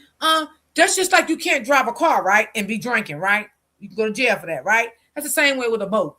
The same way you gotta have license to drive a car. I'm quite sure you have to have license to operate a boat, right? I never operated a boat before. I don't fuck with boats. I don't like boats. I don't fuck with water. But I am smart enough to know that you probably have to have a license to operate a boat. So did those boys have license to operate a boat? Who bought the boys the liquor? These are things that they don't want to try to find out. And wonder why. Wonder why. Did their alcohol level get tested to see how much alcohol they had in their system, since they want to see how much alcohol that Nolan had? And who's linking out information? Mississippi? Who's linking out information? Where's this information coming from? Because it sounds like to me they pretty much know some things. You know what I mean? So who's linking out this information that they're coming out talking about? Because it sounds like to me, and the videos I played yesterday, y'all, and then the one Don said it today on his live again. It sounds like to me, and this prosecutor right here, he even said it. Do they know they're not going to jail? That's why they're doing this. How many times I said that? I said that the first interview. I said, well, damn. Maybe they know something we don't know. Maybe they already know they're not going to jail. Maybe their attorneys, a possibility, already done talk. They know what's going on. They know what they found in Nolan's system.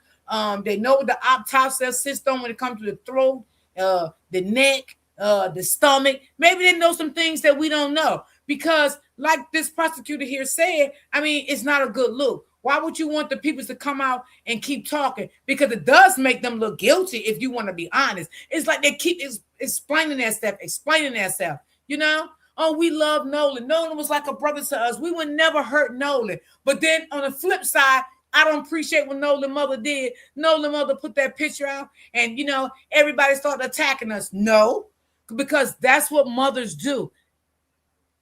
That's what fathers do. When they looking for their missing child and want answers, they post them on social media. They post the last person they've been with. And they also want people to know what they had on last. That's what people do that love their children and concerned about their children and want to know what happened to their child. So evidently you don't know that.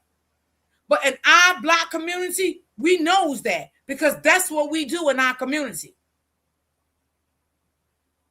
They use social media because if y'all remember back in the day, you know how they used to put missing people up. You know, they'll go and put them out like on the on polls and stuff like that around the community. I mean, they still do it sometimes, but they get a lot of feedback from the internet the most. So that's why people do it. But back in the day, that was a big thing. You know, they put them on pole signs and light pole signs. You know, things like that they'll put up there. Even for missing dogs, you know, but you see people even post their missing puppies, you know, have you seen my dog contact me?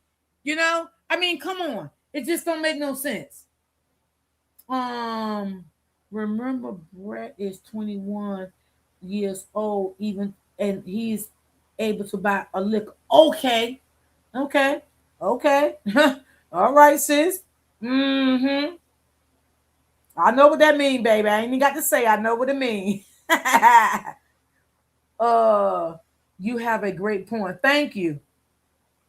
The parents of Nolan deserve justice. Yes, they do. Yes, they do. They deserve justice. Yes. And it's sad because they want justice and they being attacked. And what I feel too, y'all, now, let me tell you something. I don't condone negative behavior, and I don't condone all that threatening and stuff like that. Now, those people that went to jail, they deserved it, okay? Because they was wrong, okay? That's period. Point blank, they was wrong. You don't threaten nobody. What you gonna do to them? First of all, I'm not even gonna lose my freedom from doing some shit like that, okay? But my thing is, I'm saying this because why didn't Christina get the same thing, okay? They were sending letters to Miss Christina House, calling that lady job. Y'all could have took that same envelope that was sent to Christina House, took that in for evidence and analyzed that envelope okay? Because somebody probably had to lick the envelope to seal it to send it to her. Y'all could have sent that to an expert to find out who that person is through DNA and got that person arrested for sending that letter to Christina House. But no, y'all not giving this lady no grace.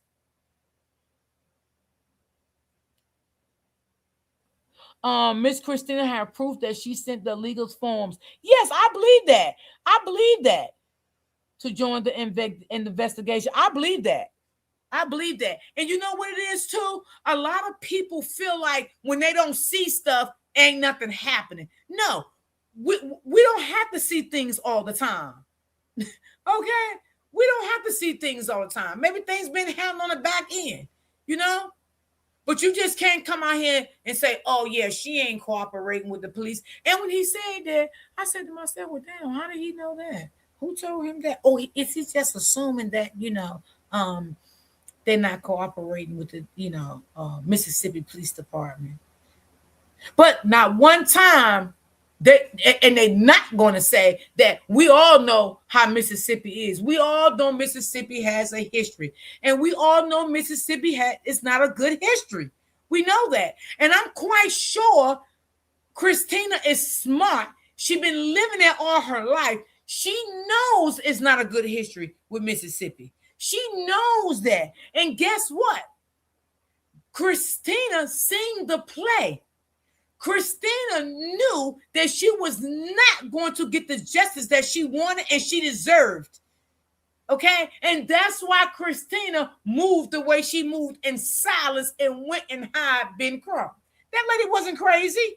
That lady wasn't crazy. Is I mad at her? Not at all.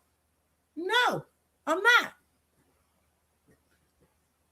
Because anybody has a child that leave and go somewhere with some friends and they don't come back and they end up deceased and their friends can't tell them anything what happened to their child. What do you think a person supposed to say? Oh, don't worry about it. We'll get to the bottom of it. We got the police involved. Don't worry about it. I believe you. You know, don't worry. We'll keep you posted. You know, whatever the detectives tell us, we'll keep you posted. Hell fucking no. You got me fucked all the way up. Y'all excuse my language, but no. That's no. A good loving parent, meaning mother and father, is not going to feel that way. Okay? They're not going to feel that way. Don't worry. You know, we don't believe you did anything. No, we're going to look at that shit as a real mother. Everybody is a suspect right now until we get to the bottom of this. Because my child left and did not return home. Okay? So what the hell? No. Ain't no parent going to be that crazy going to tell a person everything is okay. I'll keep you posted. We're going to get to the bottom and see what happened. I believe you. You know, I believe you didn't do anything to my child. You know how many people out here have been married over 30 and 40 years and their own husband and wife took them out of here? Come on. Let's be real. Come on. And then, well, if my client said anything, you think they would have called the boat people? Yeah. I believe they would have still to get an alibi. Because you got the most smartest people think they are smart little fucking criminals, right? That now, y'all, I was just watching a story, right, on YouTube. I think it was like 2 weeks ago. This lady, this guy, he unalived his wife, right? And called the police and told the police his wife was missing. And he haven't heard from her. He took the baby and sent the baby to her family's house, which is the white family's house, right?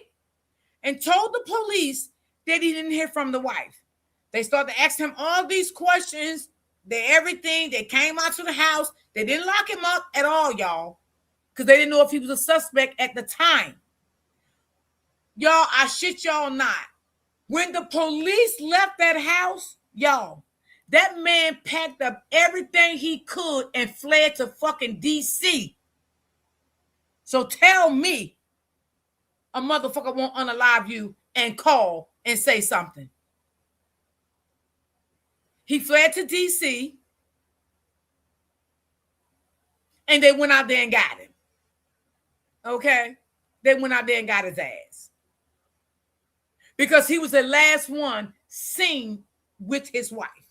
Even the neighbors was reporting on things that they used to see, you know, time to time, how he used to be in the yard and he would scream and he would yell at her, and, you know, she looked sad sometimes and things like that. The neighbors even was making reports. Yeah. He fled from New York to DC.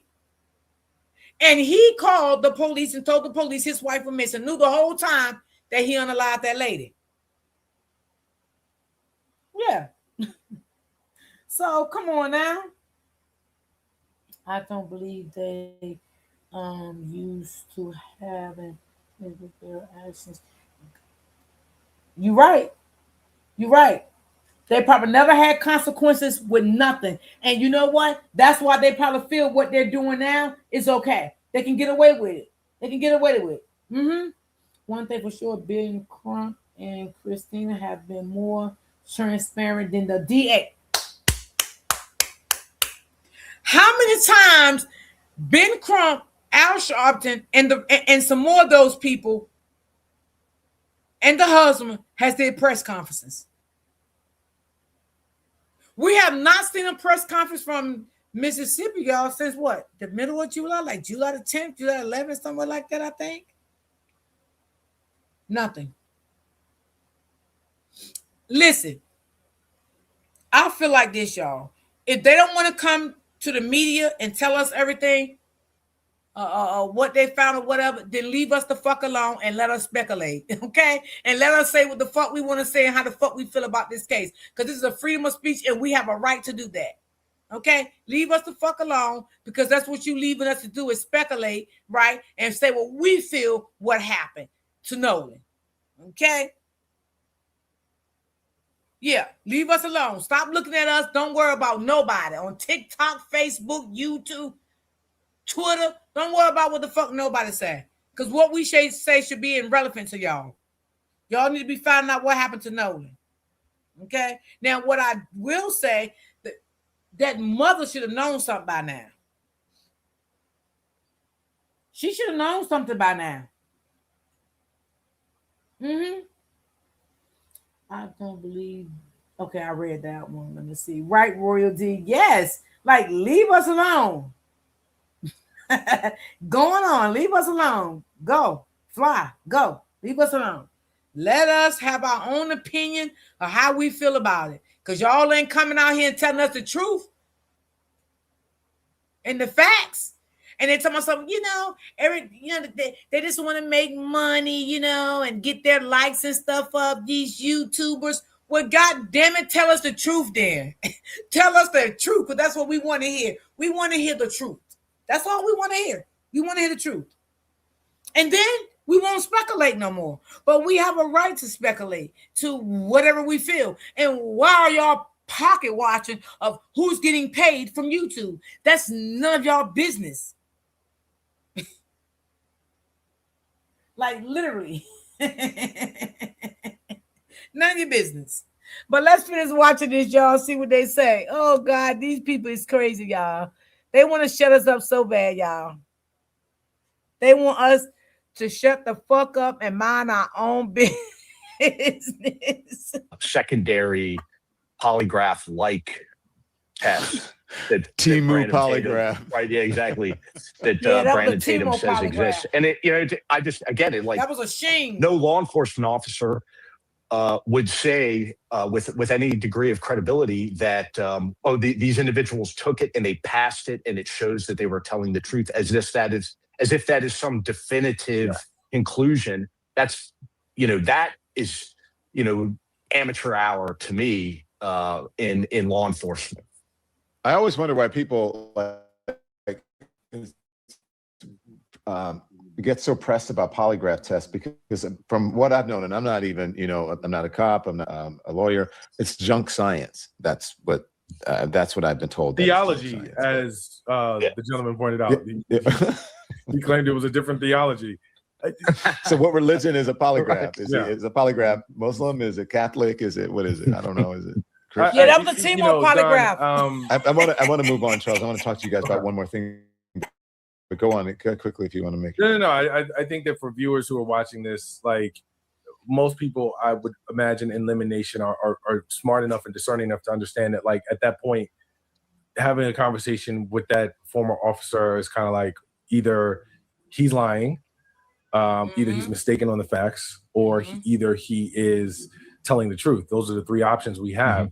What I find very interesting about this is Nancy Grace had a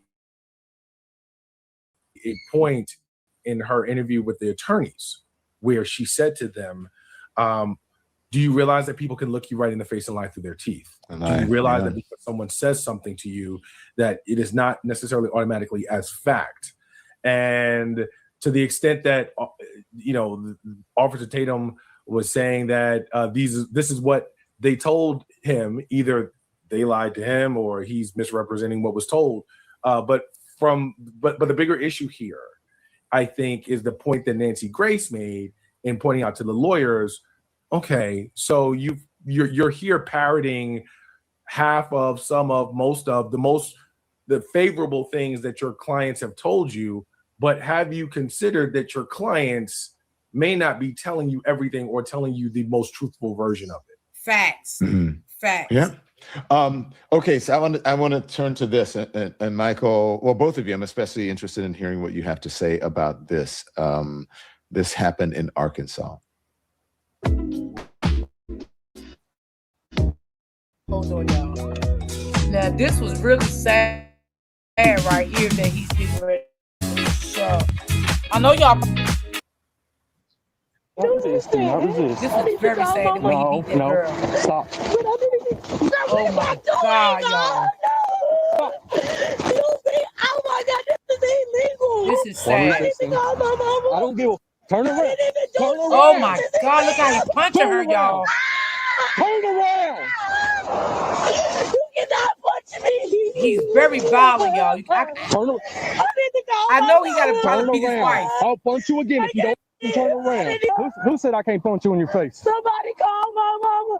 Help turn around. The f is your problem? Turn around. All right, this is a teenage That's girl. sad. Michael? It's outrageous. I mean, it's clearly an excessive use of force. I mean, just the admission of a head strike. Yeah, he need to be locked up. Yeah, and he need to lose his everything. Just like when you're firing your He service need to never weapon, be on a police force officers again. are accountable for each and every one of their individual actions when it comes to using force on a suspect or on an individual to gain compliance. And again, at the end of the day, it's not about them submitting to your ego. It's about them complying with your lawful commands. And so, again, delivering a head strike in a situation, that would only be, first of all, it would have been outside of departmental policy. It would only have been justified if it was a life or death And I bet situation, nothing happened which, to him. from Could be that right, camera too. angle, from the, totality of those circumstances, it clearly was not. Again, like so many times we see play out, law enforcement officers policing with their ego. I always go back to when I talk to other police officers, I go back to the Derek Chauvin, George Floyd interaction in which, Derek Chauvin was policing with his ego. He was so angry that this individual was not doing exactly what he wanted him to do when he wanted him to do it, that he felt justified to use whatever level of force up to and including murdering him to gain that compliance. And that's just simply not the way that use of force is to be administered. It is to be proportional with the resistance, which in that scenario, all I saw was an individual on the ground, on their back. I mean, yelling, crying, screaming are all natural human reactions to somebody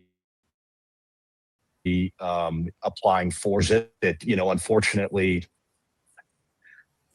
there's a training deficiency, but ultimately it comes down to a cultural issue within the institution of policing in this country that has never been addressed. And far too often, especially under this administration, not to make it political, but is actually being supported, which is incredibly problematic. And now we're seeing countless examples of it play out on, sidewalks near you. She's 18 years old. Her name is Elisa Hackett. The officer admitted to punching her and body slamming her, and said and threatening to do so again.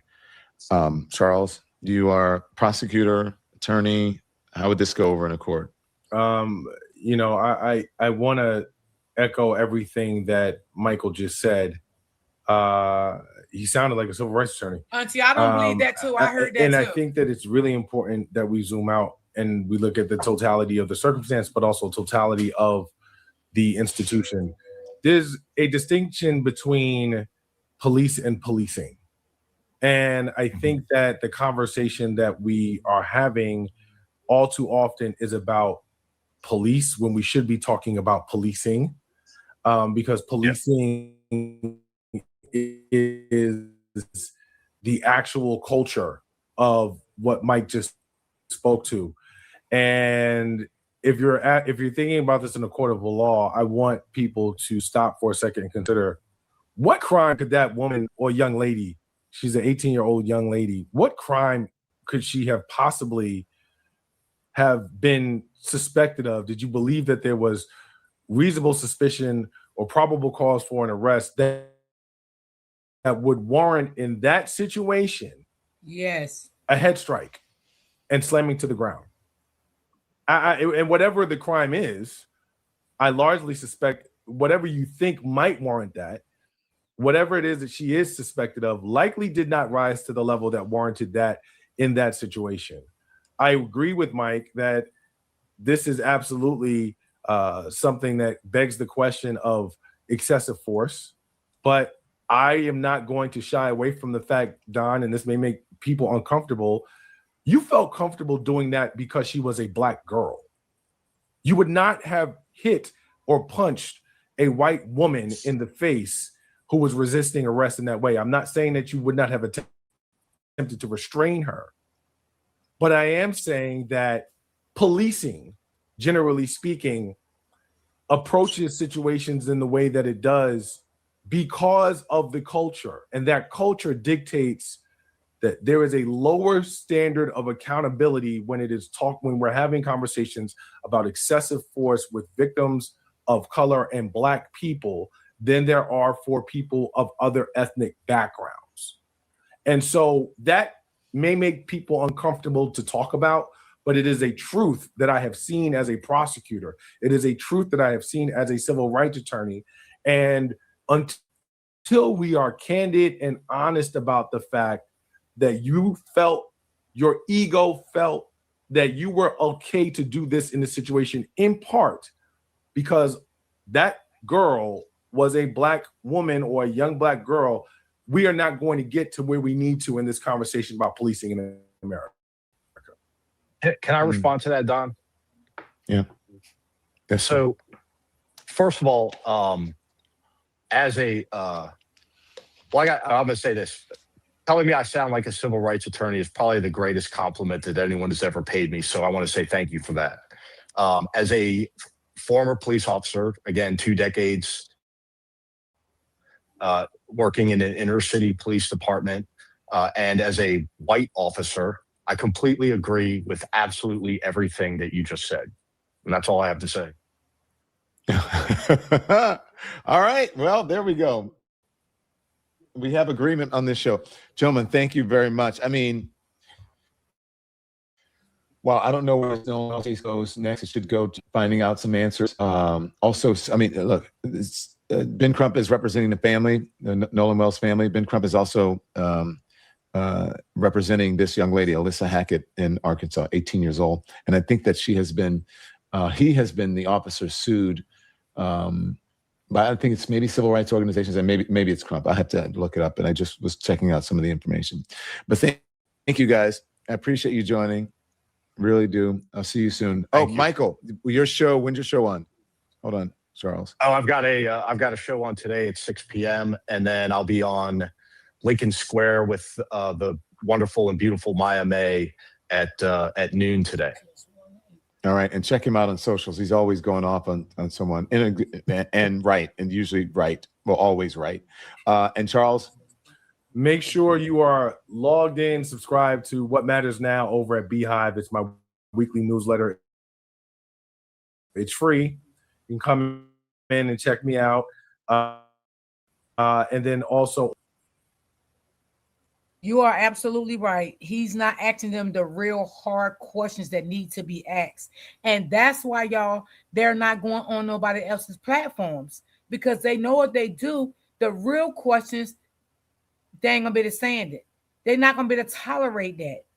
Okay. They know Mr. Potato is not gonna ask them the real hardcore questions.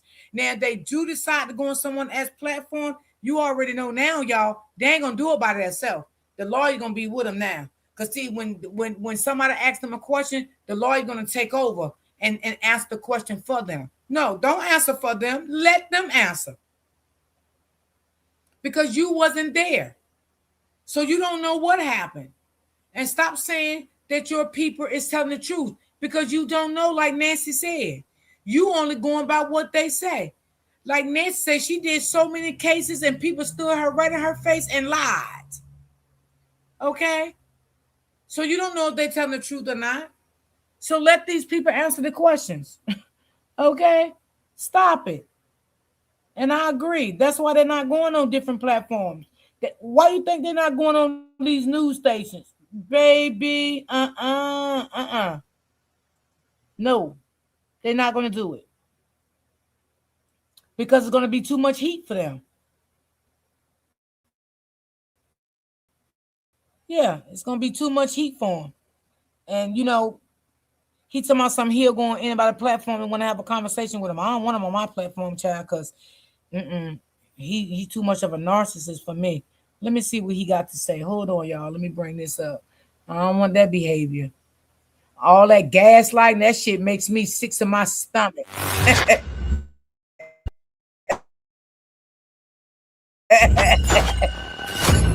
I can't tolerate it, y'all.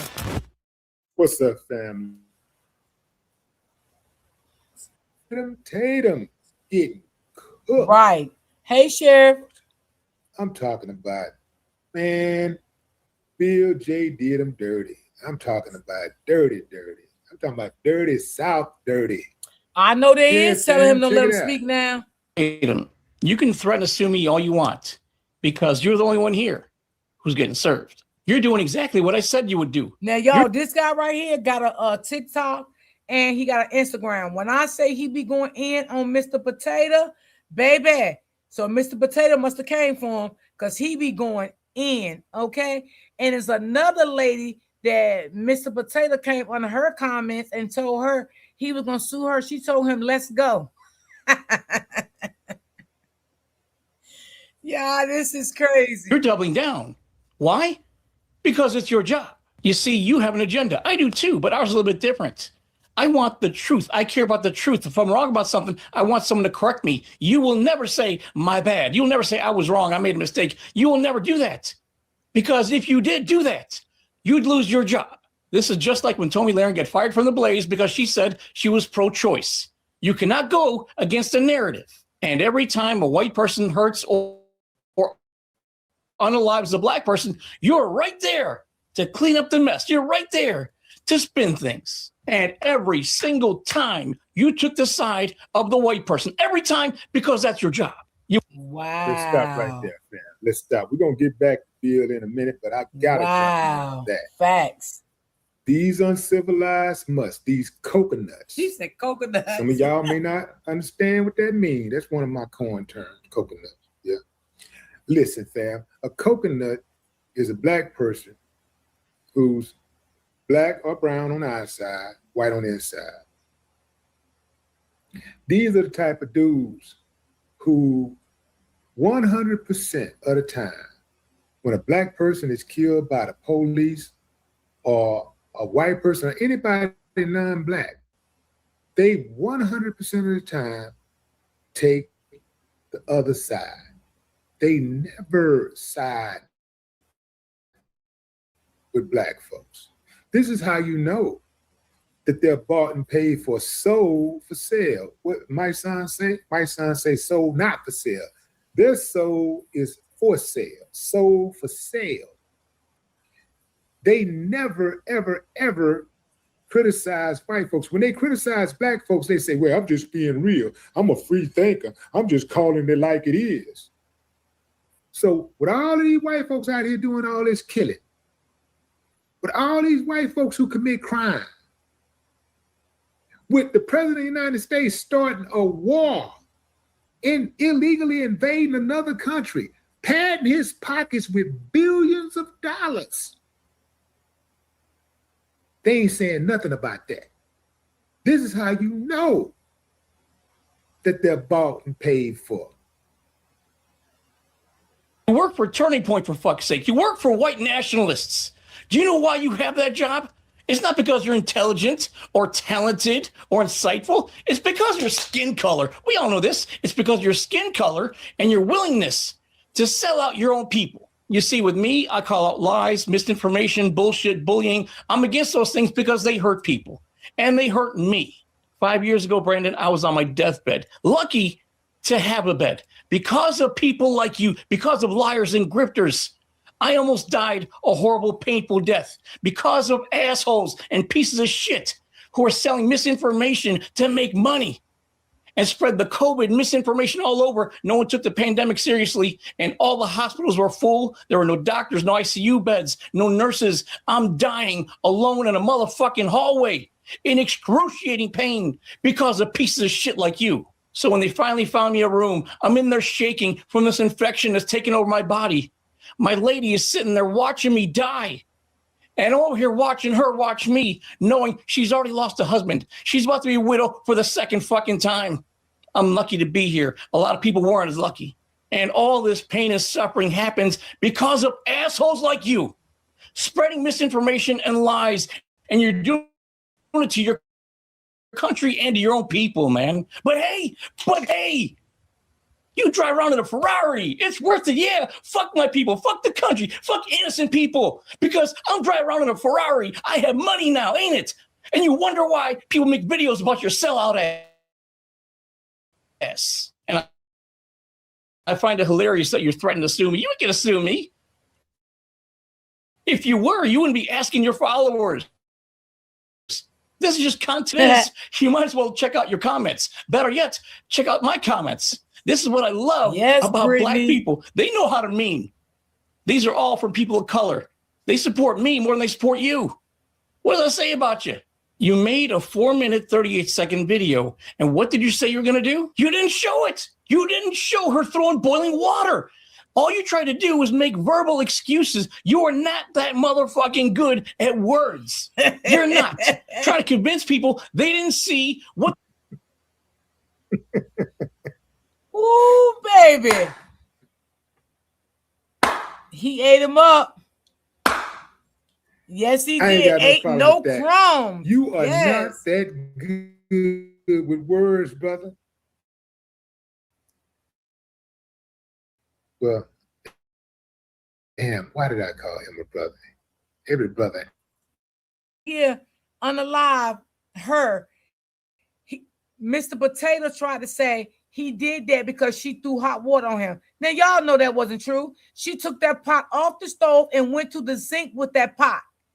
And she said something about, what did she say?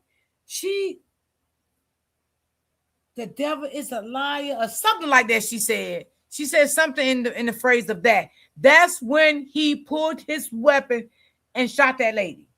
That's when that happened. Okay. And then y'all know if that lady would have threw hot water on that man, he would have never went to jail. Because that would have been self-defense. Okay. Because that's a weapon, a hot pot of water. But that did not happen in this case at all. And that's why he got 20 years. And then I think like maybe a week or a couple of days later, when he was in jail, he got diagnosed with prostate cancer, and his lawyer tried to get him home, and they denied it. And I'm glad he's in the right place. Every brother ain't a brother. All skin folk ain't kin folk. You are not that good with words, but he loved calling other people stupid. You dumb, you stupid, you dumb. You know, kind of, you know who else do that? Slowpoke, window licking slow trunk. Love trying to insult other people's intelligence when he one of the slowest in all of civilization. People think that he's smart just because he got money. Do you know how many dumb people got money? It's a whole lot of people, man, who got money who just happen to luck up. It's some people who got a lot of money. They just happen to be natural athletes, you know, really good athletes. You know, it's people who are super dumb that have won the lottery. Some people super dumb, they just born into money. Trump, born into money. Trump, that's how he get the money. He ain't smart. He was born into money, and he walked into a system. His daddy created a system so that when he was ready, he could just walk right in. All he had to do is just follow the roadmap, and everything would be cool. He did nothing to earn the money that he had. And even when he got to the billionaire status, how did he get it? He robbed America. Okay, Brittany, that's what she said, right. They saw with their own eyes. You are not that intelligent. You are not that powerful. You are not that sharp. Trying to convince people that she threw boiling water at them. The motherfucking court said, no, she didn't. You made a claim, and instead of showing on video, you made verbal excuses. It was pathetic. You just totally missed the mark. You tried to convince people something happened that no one saw happen. And I've already had a few lawyers hit me up. So if you did go through with your stupid bullshit lawsuits, they'd be willing to countersue you for defamation. And that Ferrari you're driving around in, I think it'll look good on me. I am not a brainless, toothless Trump supporter who fall for your bullshit, intimidation, and fear tactics. You will not win this. People, do you see what happens when you put pressure on these people? They start to melt. They start to lose it. So keep your foot on the gas pedal and put the pressure on these grifting assholes who are making money out of hurting our country, hurting your families, and hurting our futures. This motherfucker is actually trying to convince people that Sonia Massey threw hot water at the cop from 20 feet away. I'll see you in court.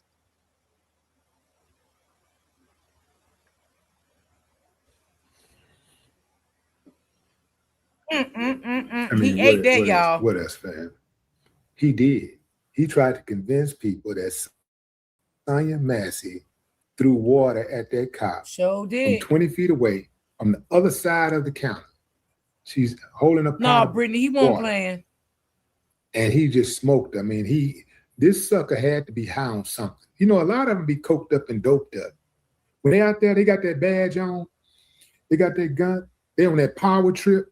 That's why a lot of times you see one cop who might seem to be having something under control, or maybe he's still trying to maybe de-escalate something, and another cop come and he just jump out the car. He just look what a target, and he just start attacking.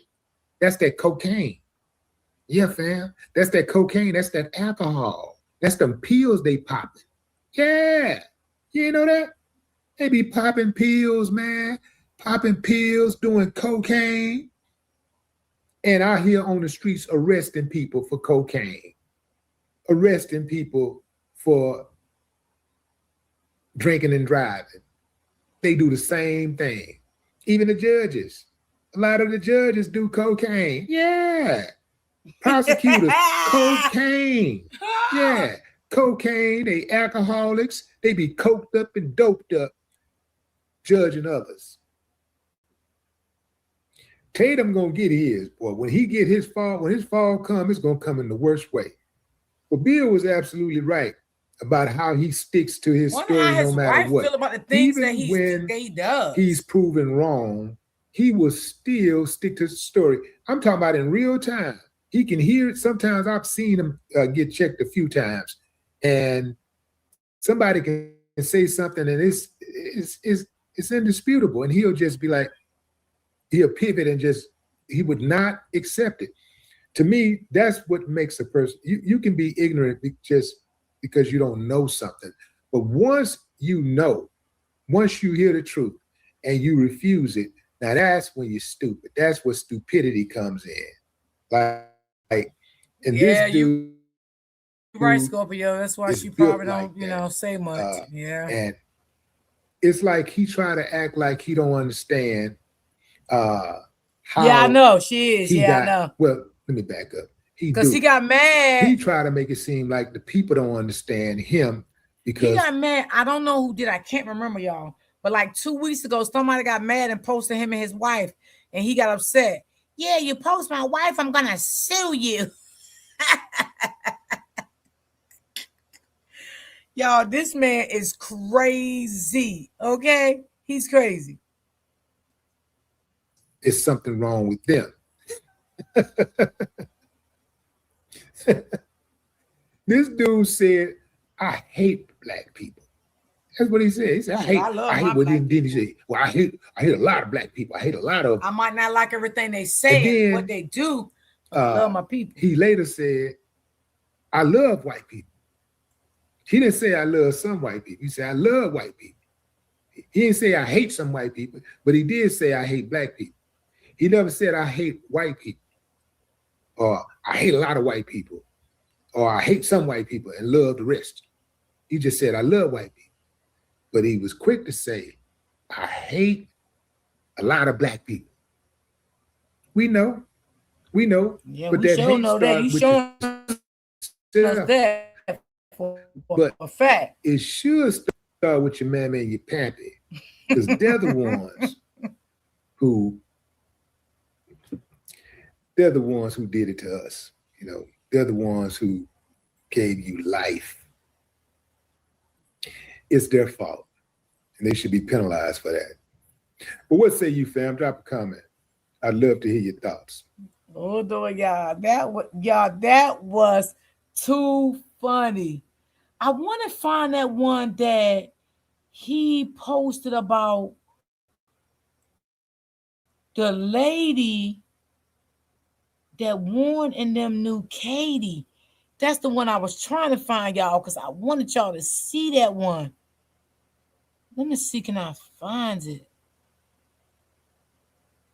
I can't remember which one it was. But he posted, and I did watch, and I'm like, oh, shit. He be having so many videos, y'all. Lord. Let's see. Because he damn sure posted that. And I was like, oh, okay. Let's see. I think this is not it. I might have to find it another day, but he did post that the relationship that they had, y'all, I seen it. He posted. And I save it because sometimes I save stuff in my little queue so I can go back for it. So maybe I didn't, but I'm gonna go back and find that because I want y'all to see that he did a video. He did a video of their relationship. They took pictures together and everything, y'all. And I'm like, what the hell? So she been knew this family then. And like, why the lie about it? And y'all remember George Zimmerman, right? If I'm saying his name right. From what I'm hearing, he's homeless now and going through a lot. Yeah.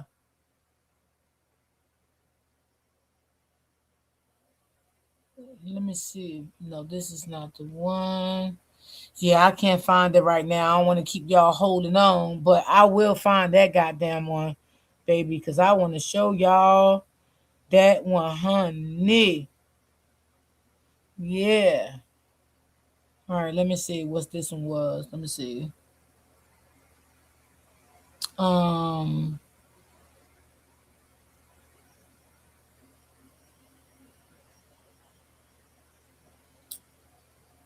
let's see what this one was right here. What if I told you that the moment your book is published, there could be a giant billboard featuring you? I said, "Oh, he homeless now." And in addition, God a video don't like trailer ugly. that tells your book's story, a paid Mhm. advertising campaign to That it was a whole lot of people saw. Hold on, let me go back.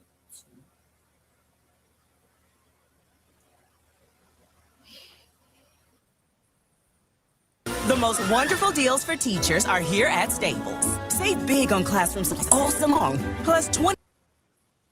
Yeah, fam. He's saying that his clients had nothing to do with it, and he got witnesses.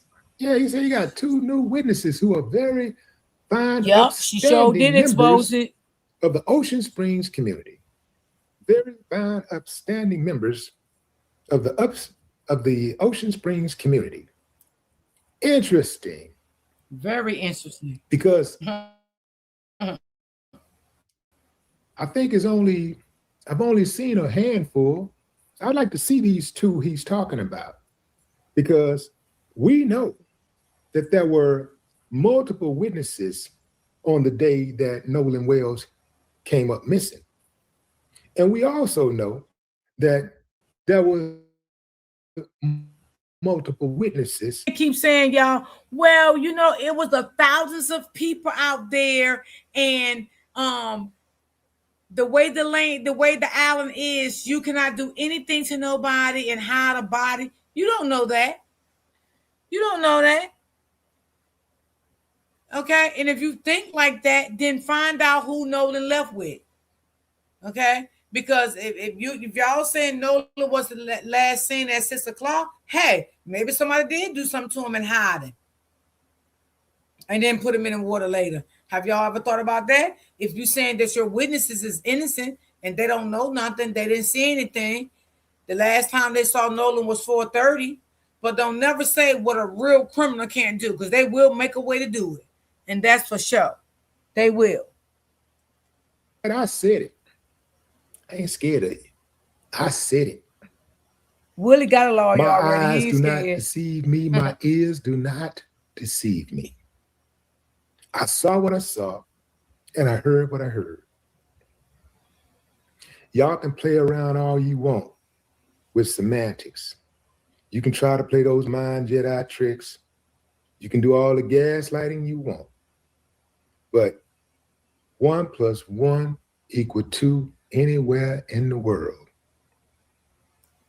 If I got a friend who comes up missing and I'm the last one to see him, that's a problem.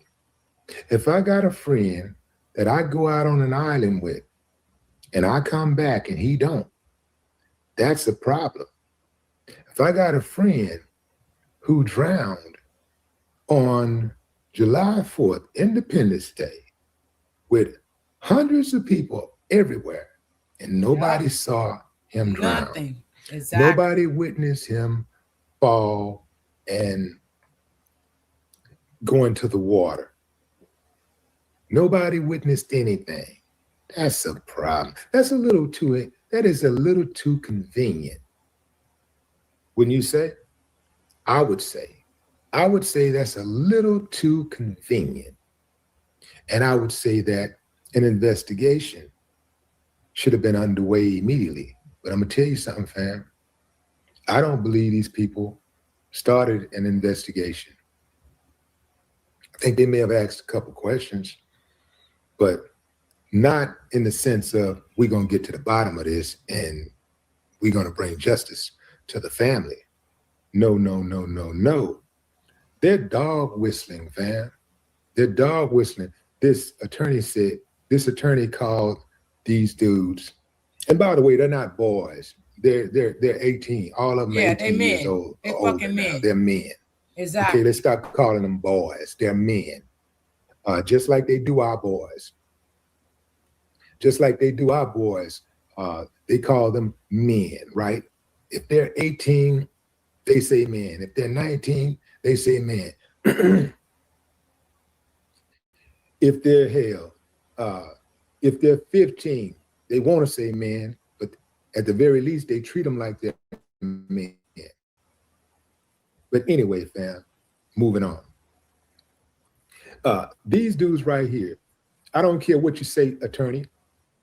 These guys are not the type of guys I would ever want as friends, because every single action they took was inconsistent with being a friend. There is no way possible I leave my partner on an island alone with a stranger.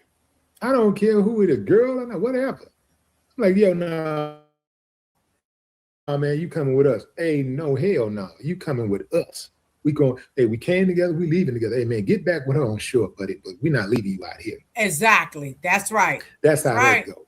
Plus, that's right. That's what the real mother friends do. Who birthed him, who knows him better than any of these people that call themselves his friend, said that Nolan was told that if you come together, you leave together. So he knows that. He knows the rules.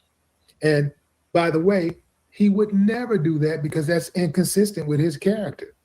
Mm-hmm. Now, all of a sudden, a month and some change later, nobody saw anything, but now we got witnesses.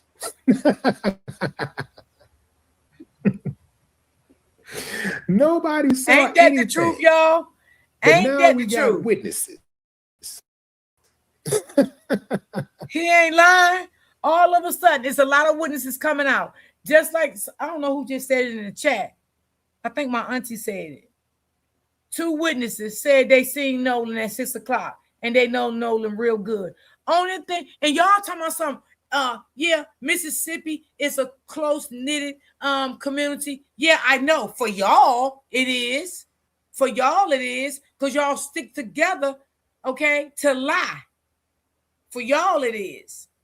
But not for the whole community with black and white stick together. No, y'all stick together for y'all own sake and y'all own benefit. And all y'all say y'all love the Nolan so good, but it seems to me like 99% of y'all is against Nolan right now. Because it seems like every last one of y'all is putting that boy down, lying, saying he was drunk. He had vodka. He had powder. All this stuff y'all saying about that boy. So how could y'all love him and not even willing to come out here and tell the truth of what really happened to him? How could y'all love somebody? That's not love. That's not love. If y'all consider that as love, what the fuck is going on in this world today? If y'all consider that as love, that's not love. Y'all are sticking together to lie and don't give a damn about justice for this boy. Y'all don't care because all of a sudden now it's a lot of witnesses. But before, like Willie said, nobody knew jack doodoo shit. We got witnesses. We got witnesses to tell their side of the story. No. There are witnesses. There are witnesses. But there are witnesses to pay to the witnesses crime. Because they was there. You dig right. what I'm saying? They are witnesses to the crime, not no witnesses to the argument. I'm sure that it was a whole lot of people saw an argument. We're talking about murder. Where are you witness to the murder? Yeah, that's what I want. I want the witnesses to the murder to step forward. Yeah, I seen that. I seen that since that short. And we yes. know that we're witnesses. And I seen it on I Facebook want those too. witnesses to step forward. Where are those witnesses?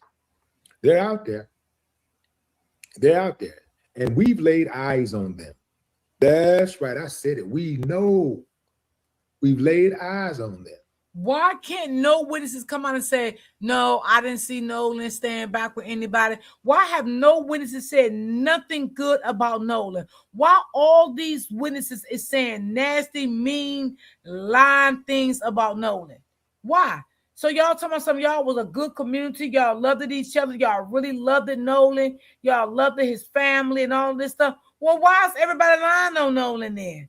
Why? Why are y'all sitting here painting him out to be the nasty, mean, evil person like he drinking and did narcotics and all that stuff? Why? If y'all loved him so much, I don't see this as love, y'all. I don't see this as support. I see this as a tear him down. A deceased man, you still tearing him down. This is to tear his family down, which is his mother and father. You know? I don't see no love here. I don't know what they see in love, what love means to them. I don't know. It's questionable.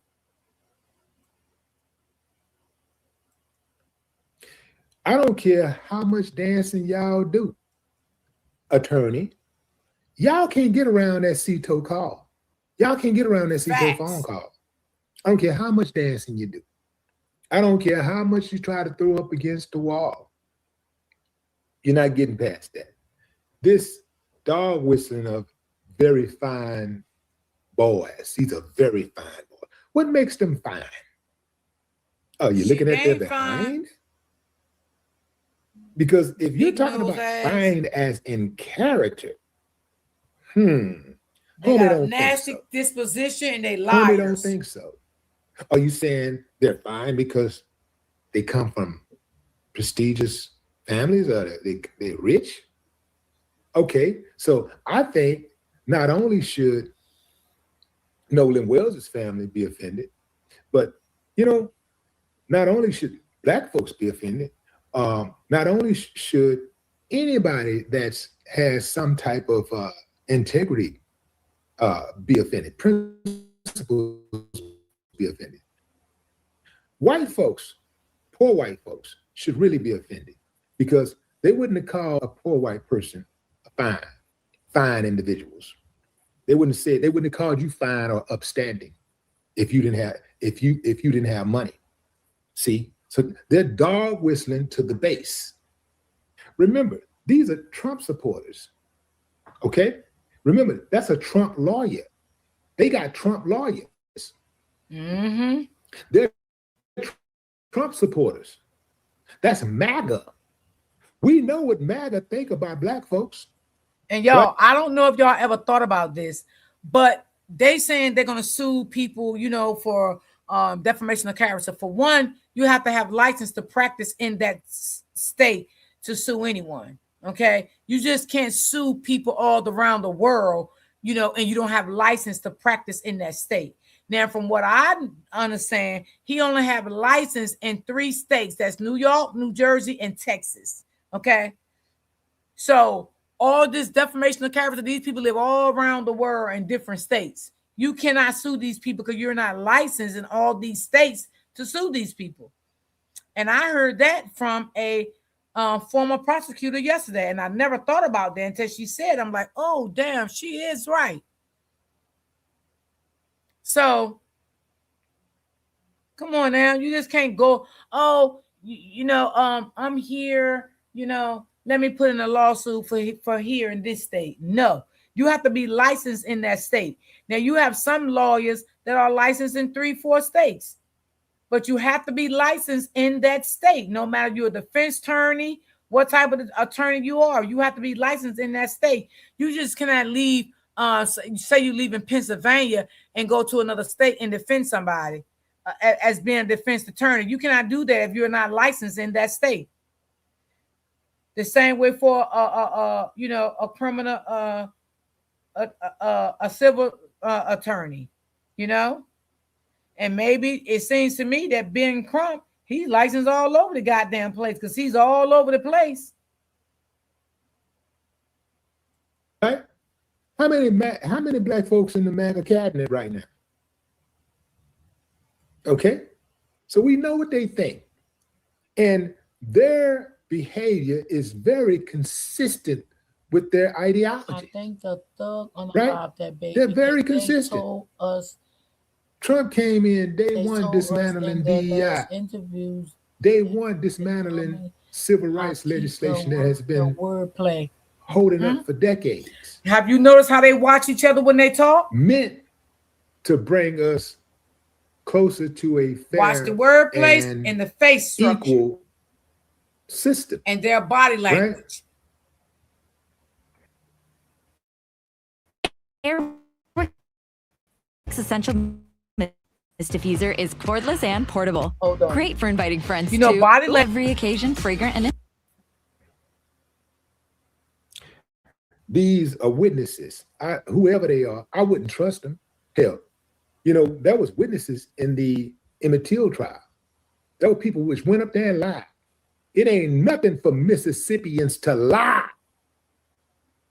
Yeah.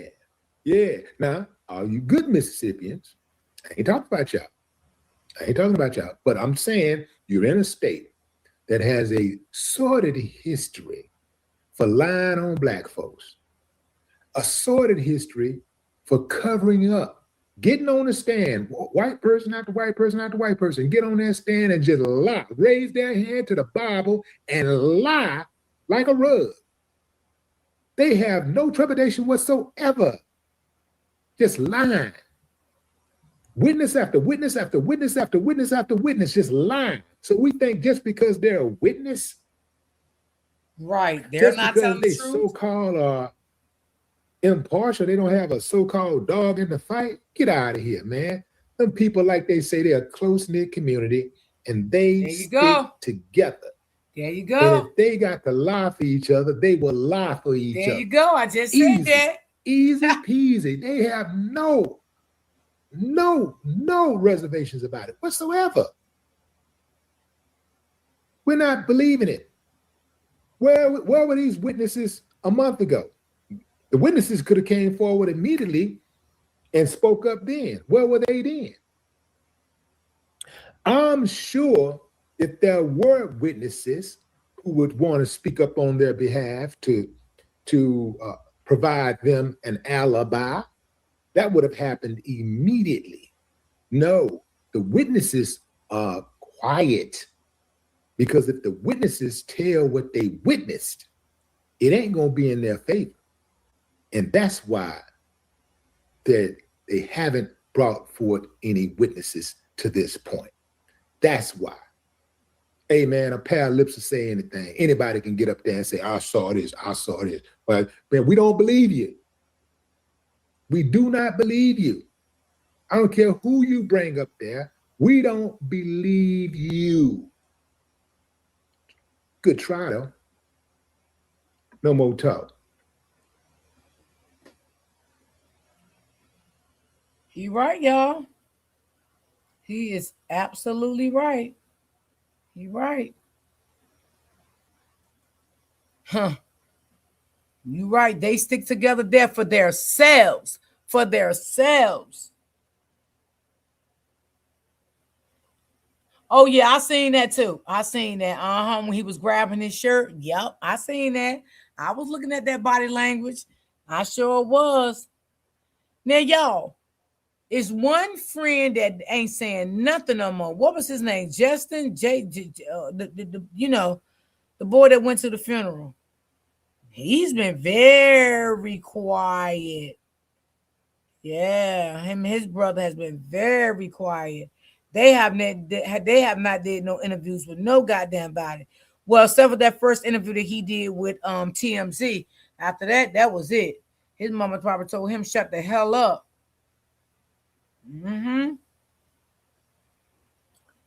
Yep, I ain't seen them say nothing at all. Not even the mom. Nope. Yep, he's the weakest link. You know, you can always tell the weakest link when it happened to somebody. I don't care if it's 3 or 4 of them. There's always a weak one in that group. Always. And it seems like to me, it is Warren. And that toll call, come on now. How that lawyer's gonna say the toll call is totally fake? How you gonna say that? Well, then you might as well say the lady that answered the phone calls, which is Vicky again, you might as well say she's a liar. Because again, she the one took that call. It goes back to her. So what are you saying? She's lying because the call came from them. They was the one that put it out. So you got to say they lying. You can't sit here and say social media is lying about nothing because they was not the one that put the call out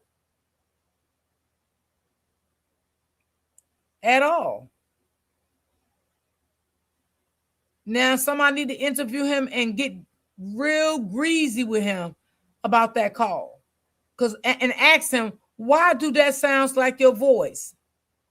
And then Mr. Potato gonna say, oh, they were just having a good time, and it was another boat next to their boat, and I think they got them mixed up, they was all laughing. No, come on, no. Boy, I see right through you too. You is the biggest goddamn narcissist that they want to be.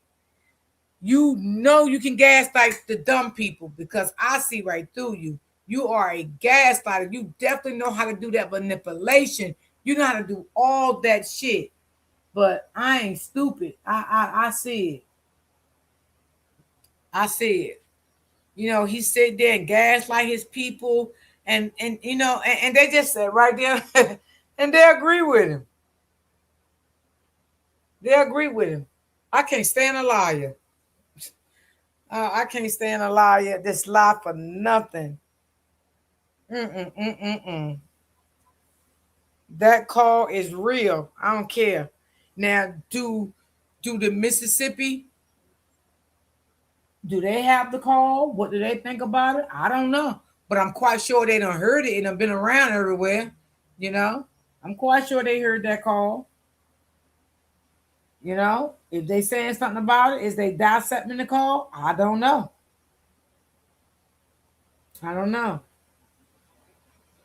Yes, get to the real questions. Yes. Ask him about that call. Stick to that call. Grill him about that call. Grill him why his friend's name was being called on that boat. Grill him. Ask him, do he know he was being recorded as soon as he dialed 911? Ask him why he was being so rude to the dispatcher, because he was very rude to her. Yeah. Grill him. Because that's what they need. Right now, that's what they need. Someone to really get down to the nitty-gritty. You say you seen Nolan stay back with Katie. Then you say you didn't know Katie. Ask him how many people Nolan stayed back with. What did the people look like? Ask him where was the boat. Ask him do he know the name of the boat.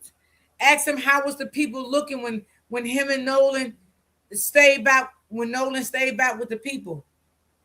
Did it look like it was good energy? Did it look like it was bad energy? What was Nolan doing when he stayed back? Why did Nolan say he was going to stay back? And if he say he was going to stay back and you asked him, what was Nolan response to you? What was your response to Nolan? How long it took y'all after that to start to leave and driving off with y'all boat that Nolan said he was going to stay back? After that, how long it took you to know Nolan was missing? What made you feel like Nolan was missing? Who contacted you and told you that Nolan was missing? What did the people that Nolan stayed back with contact any of y'all to tell y'all Nolan was missing? If they did, what did they say to y'all? Like, where's all these questions at? Because how did you know Nolan was missing? And you said that you thought Nolan was on somebody's couch sleep. What would you make you think that Nolan was on somebody's couch sleeping? What would make you think that? Who couch that you thought Nolan was at somebody's house sleeping? Who was the people? Like a lot of questions. A lot of questions. need to be asked. A whole lot of questions that they're not answering. Why did you take 24 hours to say that? See, you may texted Christina and told Christina about Nolan disappearance or whatever, but you didn't tell Christina that you had Nolan phone. Why? Why? That's another question need to be asked. Why? Why did she have to ping the phone to your house?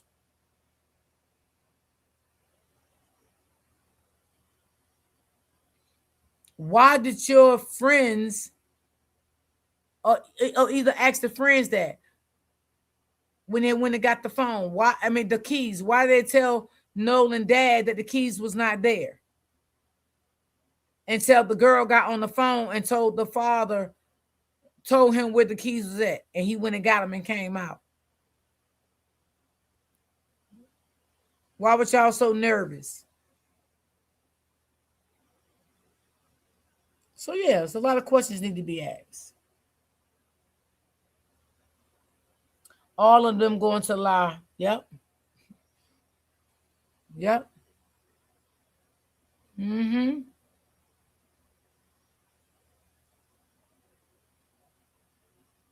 And why would you think that Nolan was on someone's couch sleeping if you feel like you left Nolan in good hands and if y'all knew the people? And you had Nolan's phone.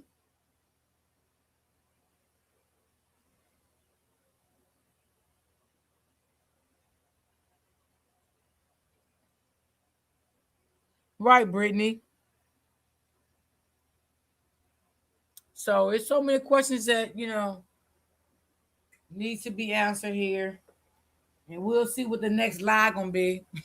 I'm gonna say next lie because that's all they do is lie. So I ain't gonna say when the next truth gonna come out, because we already know it ain't no truth in nothing they saying. And that's my opinion. Ain't no truth in nothing. I feel like things is being linked out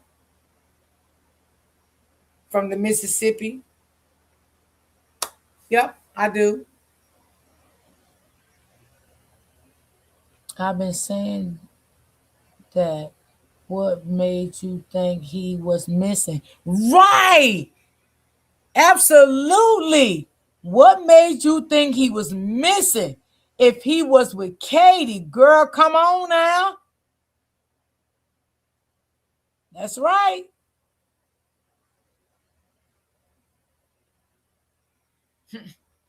Absolutely. That's why I say, did someone call you and tell you something about Nolan? What makes you think he was missing? If you say he was left with people, did you leave him in good hands? Did y'all know these people?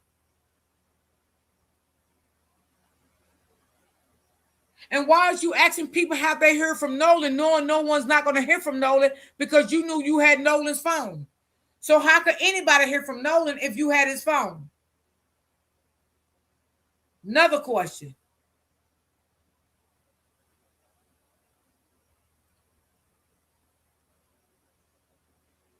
He ain't had no phone to call nobody.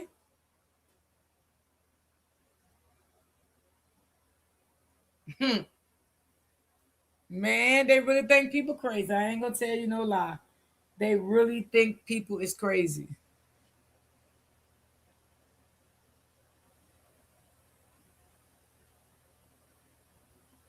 The father got the son keys and his car.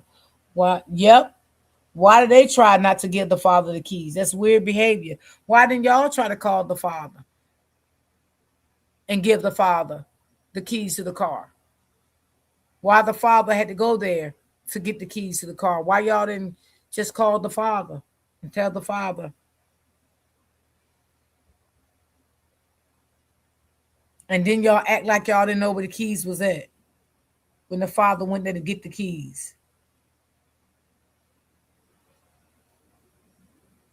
A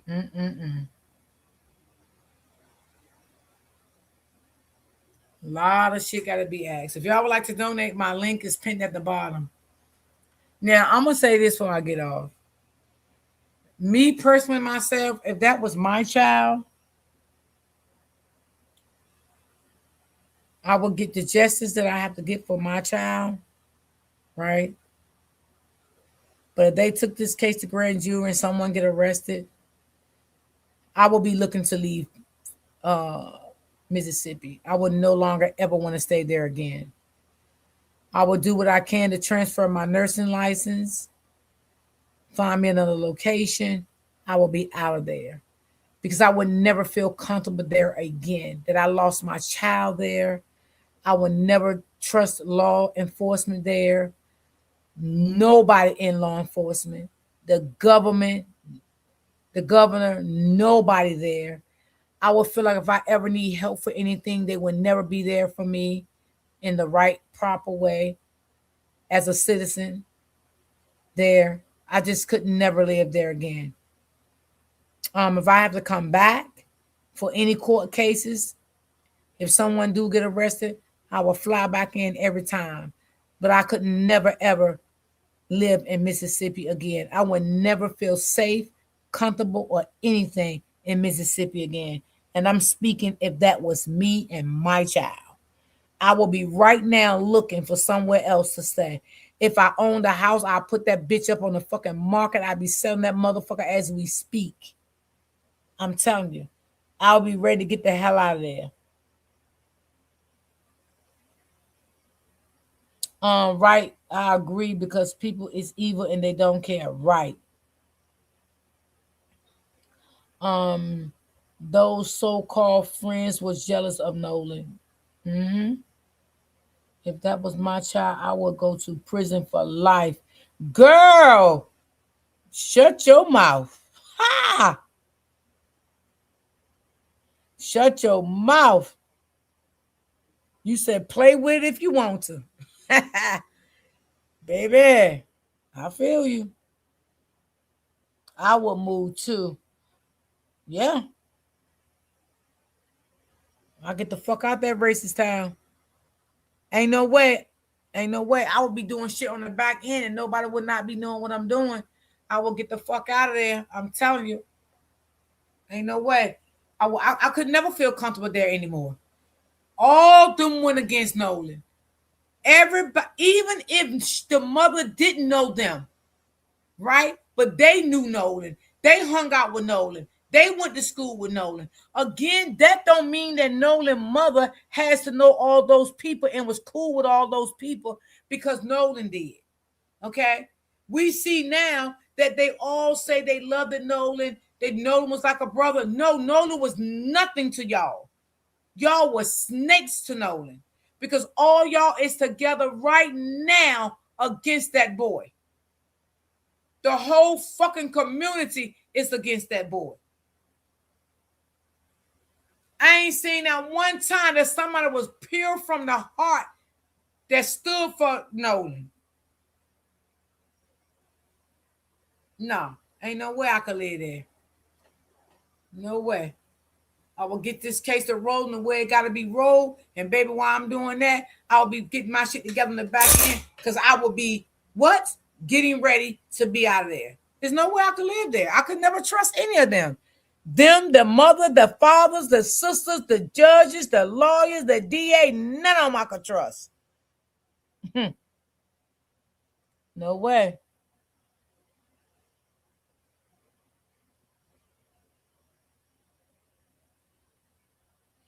Those phone records will show.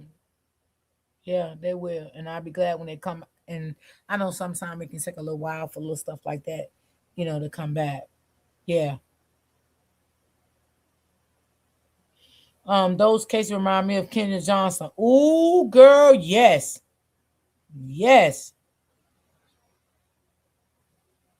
I want to know the phone activity. What friends were called? Was Nolan's phone ever called besides his mother? And I guess the phone records will show that too, sis. Yeah, the phone records will show that. And see, that's another thing they probably scared and nervous about too, because they don't know what them phone records is going to come back and say. Okay?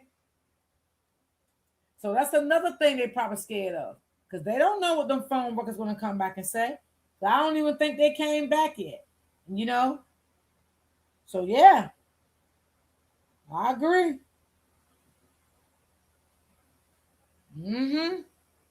Because that's something I want to know too. I do. Yep. Who texts who said what? Yeah. Because sis made a good point. How did you know Nolan was missing? What made you think Nolan was missing?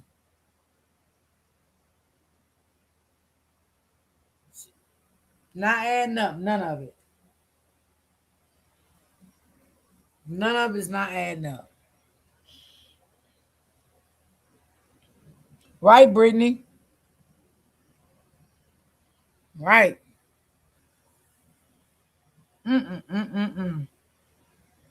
Ain't none of it adding up to me, baby. None of it. They think it's adding up because they sitting back, you know, and got all their, you know, their little lies together and stuff like that. And boy, they hate that Nolan mother put that pitch out. No, she did the right thing. She did the right thing. She didn't do anything wrong by putting up that picture.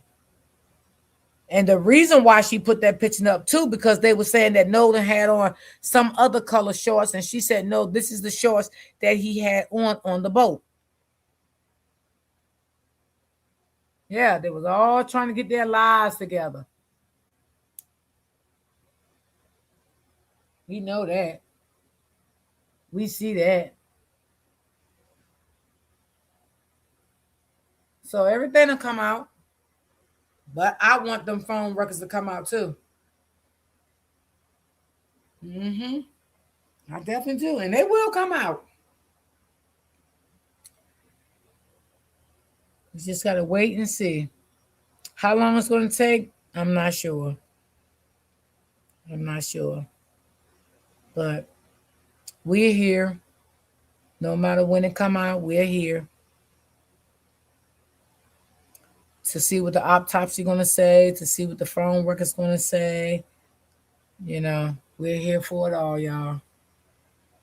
Seems like it's going to be a run. That's what it seems like to me. But, hey, if another trending case come out, hey, I'll cover that and detour back. I wonder why they took Kendrick and Nolan organs out. Well, you know what, Kendrick case, the mama said when she resumed his body, you know, his organ wasn't there. They put paper stuff in his body. You remember that, Brittany? Remember when I covered that story? Yeah. She thought his organs were still in his body, but when they resumed the body for the other autopsy, that's when the organs was gone. And they couldn't do another autopsy. Remember that? You was with me when I covered that story. Yeah.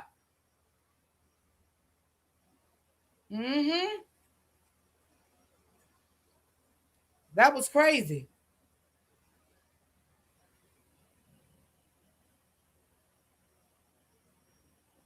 I don't know, Brittany. I don't know if they can get the organs back. I don't know how that works. Ooh, Lord. I don't even want to lie about that one.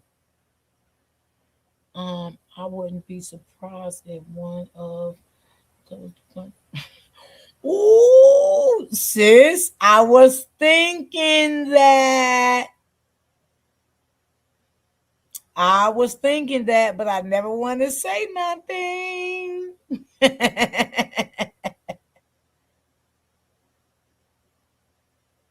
They make money off those organs. Unfortunately, it's sad. I heard that. I definitely did hear that before too, sis. I heard that. Yes. Yes, I remember that it was stuff with paper, newspaper, yeah. Kendrick Johnson, Tanika Jenkins as well. Yes, I cover her story too. Yeah. They say her mother is doing really, really bad right now.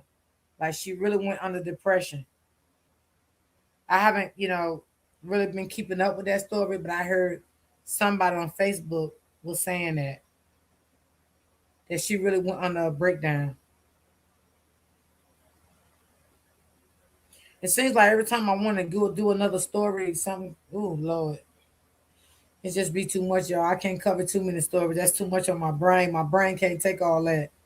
But I do want to go back to the story from Texas. What's the boy name? Y'all know what I'm talking about. Because I think he go to court on the 19th. Now they said people can come in.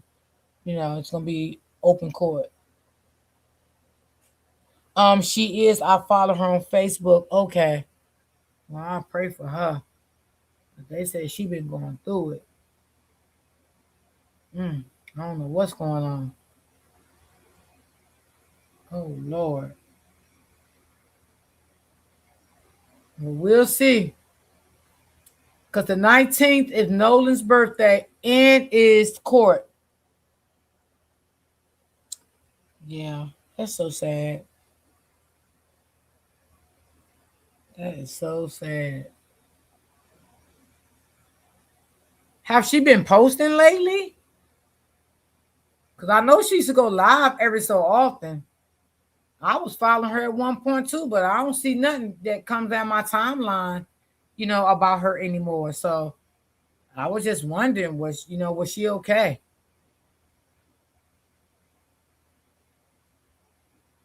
Because I know one time, baby, when the police came to her house, honey, she got naked on the police. I said, well, Lord. Whew. She told them get the fuck in front of her house.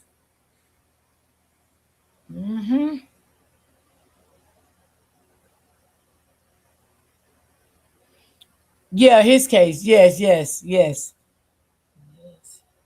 Yes, she be going live as well. Okay. Maybe I'll be missing it. Because when I get off, y'all, I be so tired. I ain't even gonna lie.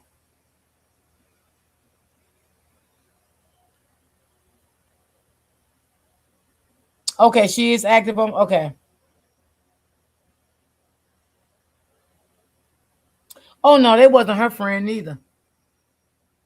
And none of them went to jail neither. Not neither one of them.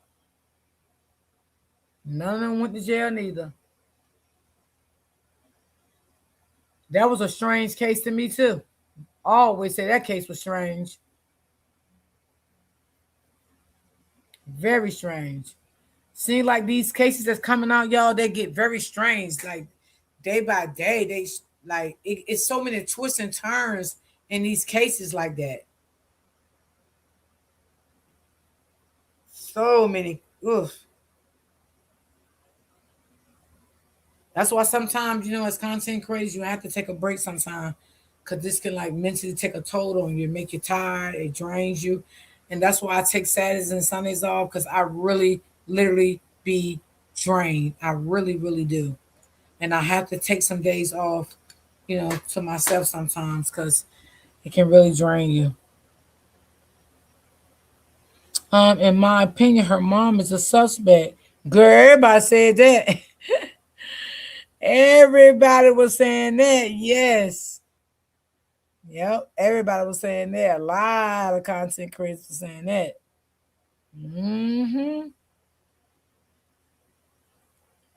Cause baby, she ain't like to me. She took the money and was okay with the money. Then after that, she just a couple of years later, she came back out and just started going nuts. Just started going crazy, y'all. Well, y'all, I'm going to get up off here. I hope y'all enjoy me today. I will see y'all tomorrow, same time, same place. And I'm so glad tomorrow's Friday, y'all. Oh, my God. Thank you, Jesus. Thank you, Lord. Thank you, Lord. I get my 2-day break, y'all. Whew. Yes. Yes. My 2-day break. Because I'll be needing it. I'll definitely be needing it. Thank you, Brittany. Her friends are suspects too. Oh, yeah. Yeah. I never trusted none of those people she went out with. And that's another thing. They was not her friend either. They ain't even try to go fucking find her at all. They wasn't her friend either. just like in Nolan case. They wasn't Nolan's friend either. You do the same, Brittany. Well, I'm going to close out, y'all. Thank y'all for timing in. Y'all can donate if you'd like to. My link is pinned at the bottom. And I definitely appreciate y'all. And I definitely appreciate everybody input in on it. I appreciate y'all. Yeah, they wasn't Nolan friends. They wasn't her friends neither. You know, you got to be careful who you call your friends nowadays. Because everybody eat which at your table ain't your friend.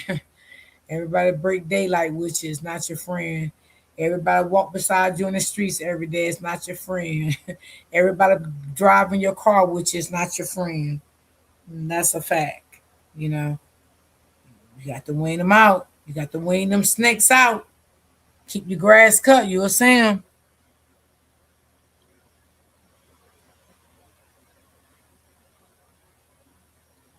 Oh, thank you, sis. I appreciate that. Thank you. Thank you so much. I appreciate that. Thank you. Thank you. Thank you. Thank you. You know, that's, you know, always teach your kids, your grandkids, even us as being adults. You know, we can be in our 20s, 30s, 40s, and we can, you know, think people are our friends too, you know, and we could have been, you know, in communication with them 20, 25 years and come to find out they're not our friends. You know what I mean? So you just got to, hey, we them out. You know what I'm saying? Because they can, girl, they definitely can act like, oh, don't worry. I won't never tell nobody anything. This will stay with us. You can ask me for anything. You need my help. And girl, they'll be out there telling all your goddamn business. Soon as you tell them, 5 minutes, soon as you get off the phone with them, they calling a third party, telling the third party. Then you got to be careful and make sure they ain't got a third party already on the line. You know, the third party on mute.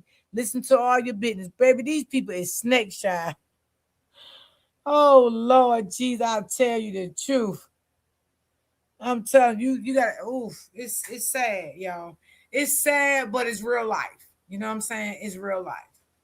You know, and a lot of people don't want to admit to it, but hey, it is what it is. This is real fucking life. Like it is. You know, so I want y'all to enjoy the rest of y'all day. Y'all be blessed. Y'all be safe out here in these social media streets. And I always say, be careful what you put in the comments out here. You never know who in the bushes screenshotting shit, because I don't want y'all to be sued now. All right, I left them behind. I don't like when people tell my business. Yep, I don't like that neither. Because I feel like if a person wanted someone else to know, they would tell them. They don't need you to tell them. So evidently they didn't tell them, so they don't want them to know. They're only telling you. And I hate when people like, you know, it's 4 y'all cool, right? You telling one person out of the 4 people something, they go back and tell all other the 3 people. But if you wanted all those other 3 people to know, you would tell those 3 other people yourself. So you don't feel comfortable of telling those other 3 people. That's why you didn't tell them. You only told this person, and this person feel like they was obligated enough to go tell the other 3 people your business. No, they're not your fucking friends. Shit, no. Hey, Latte. So yeah, just be careful. But I love you guys. I see you guys tomorrow, same time, same place. Y'all be peaceful. Y'all stay blessed and be safe. I love you guys. I will see you guys tomorrow. Peace and love.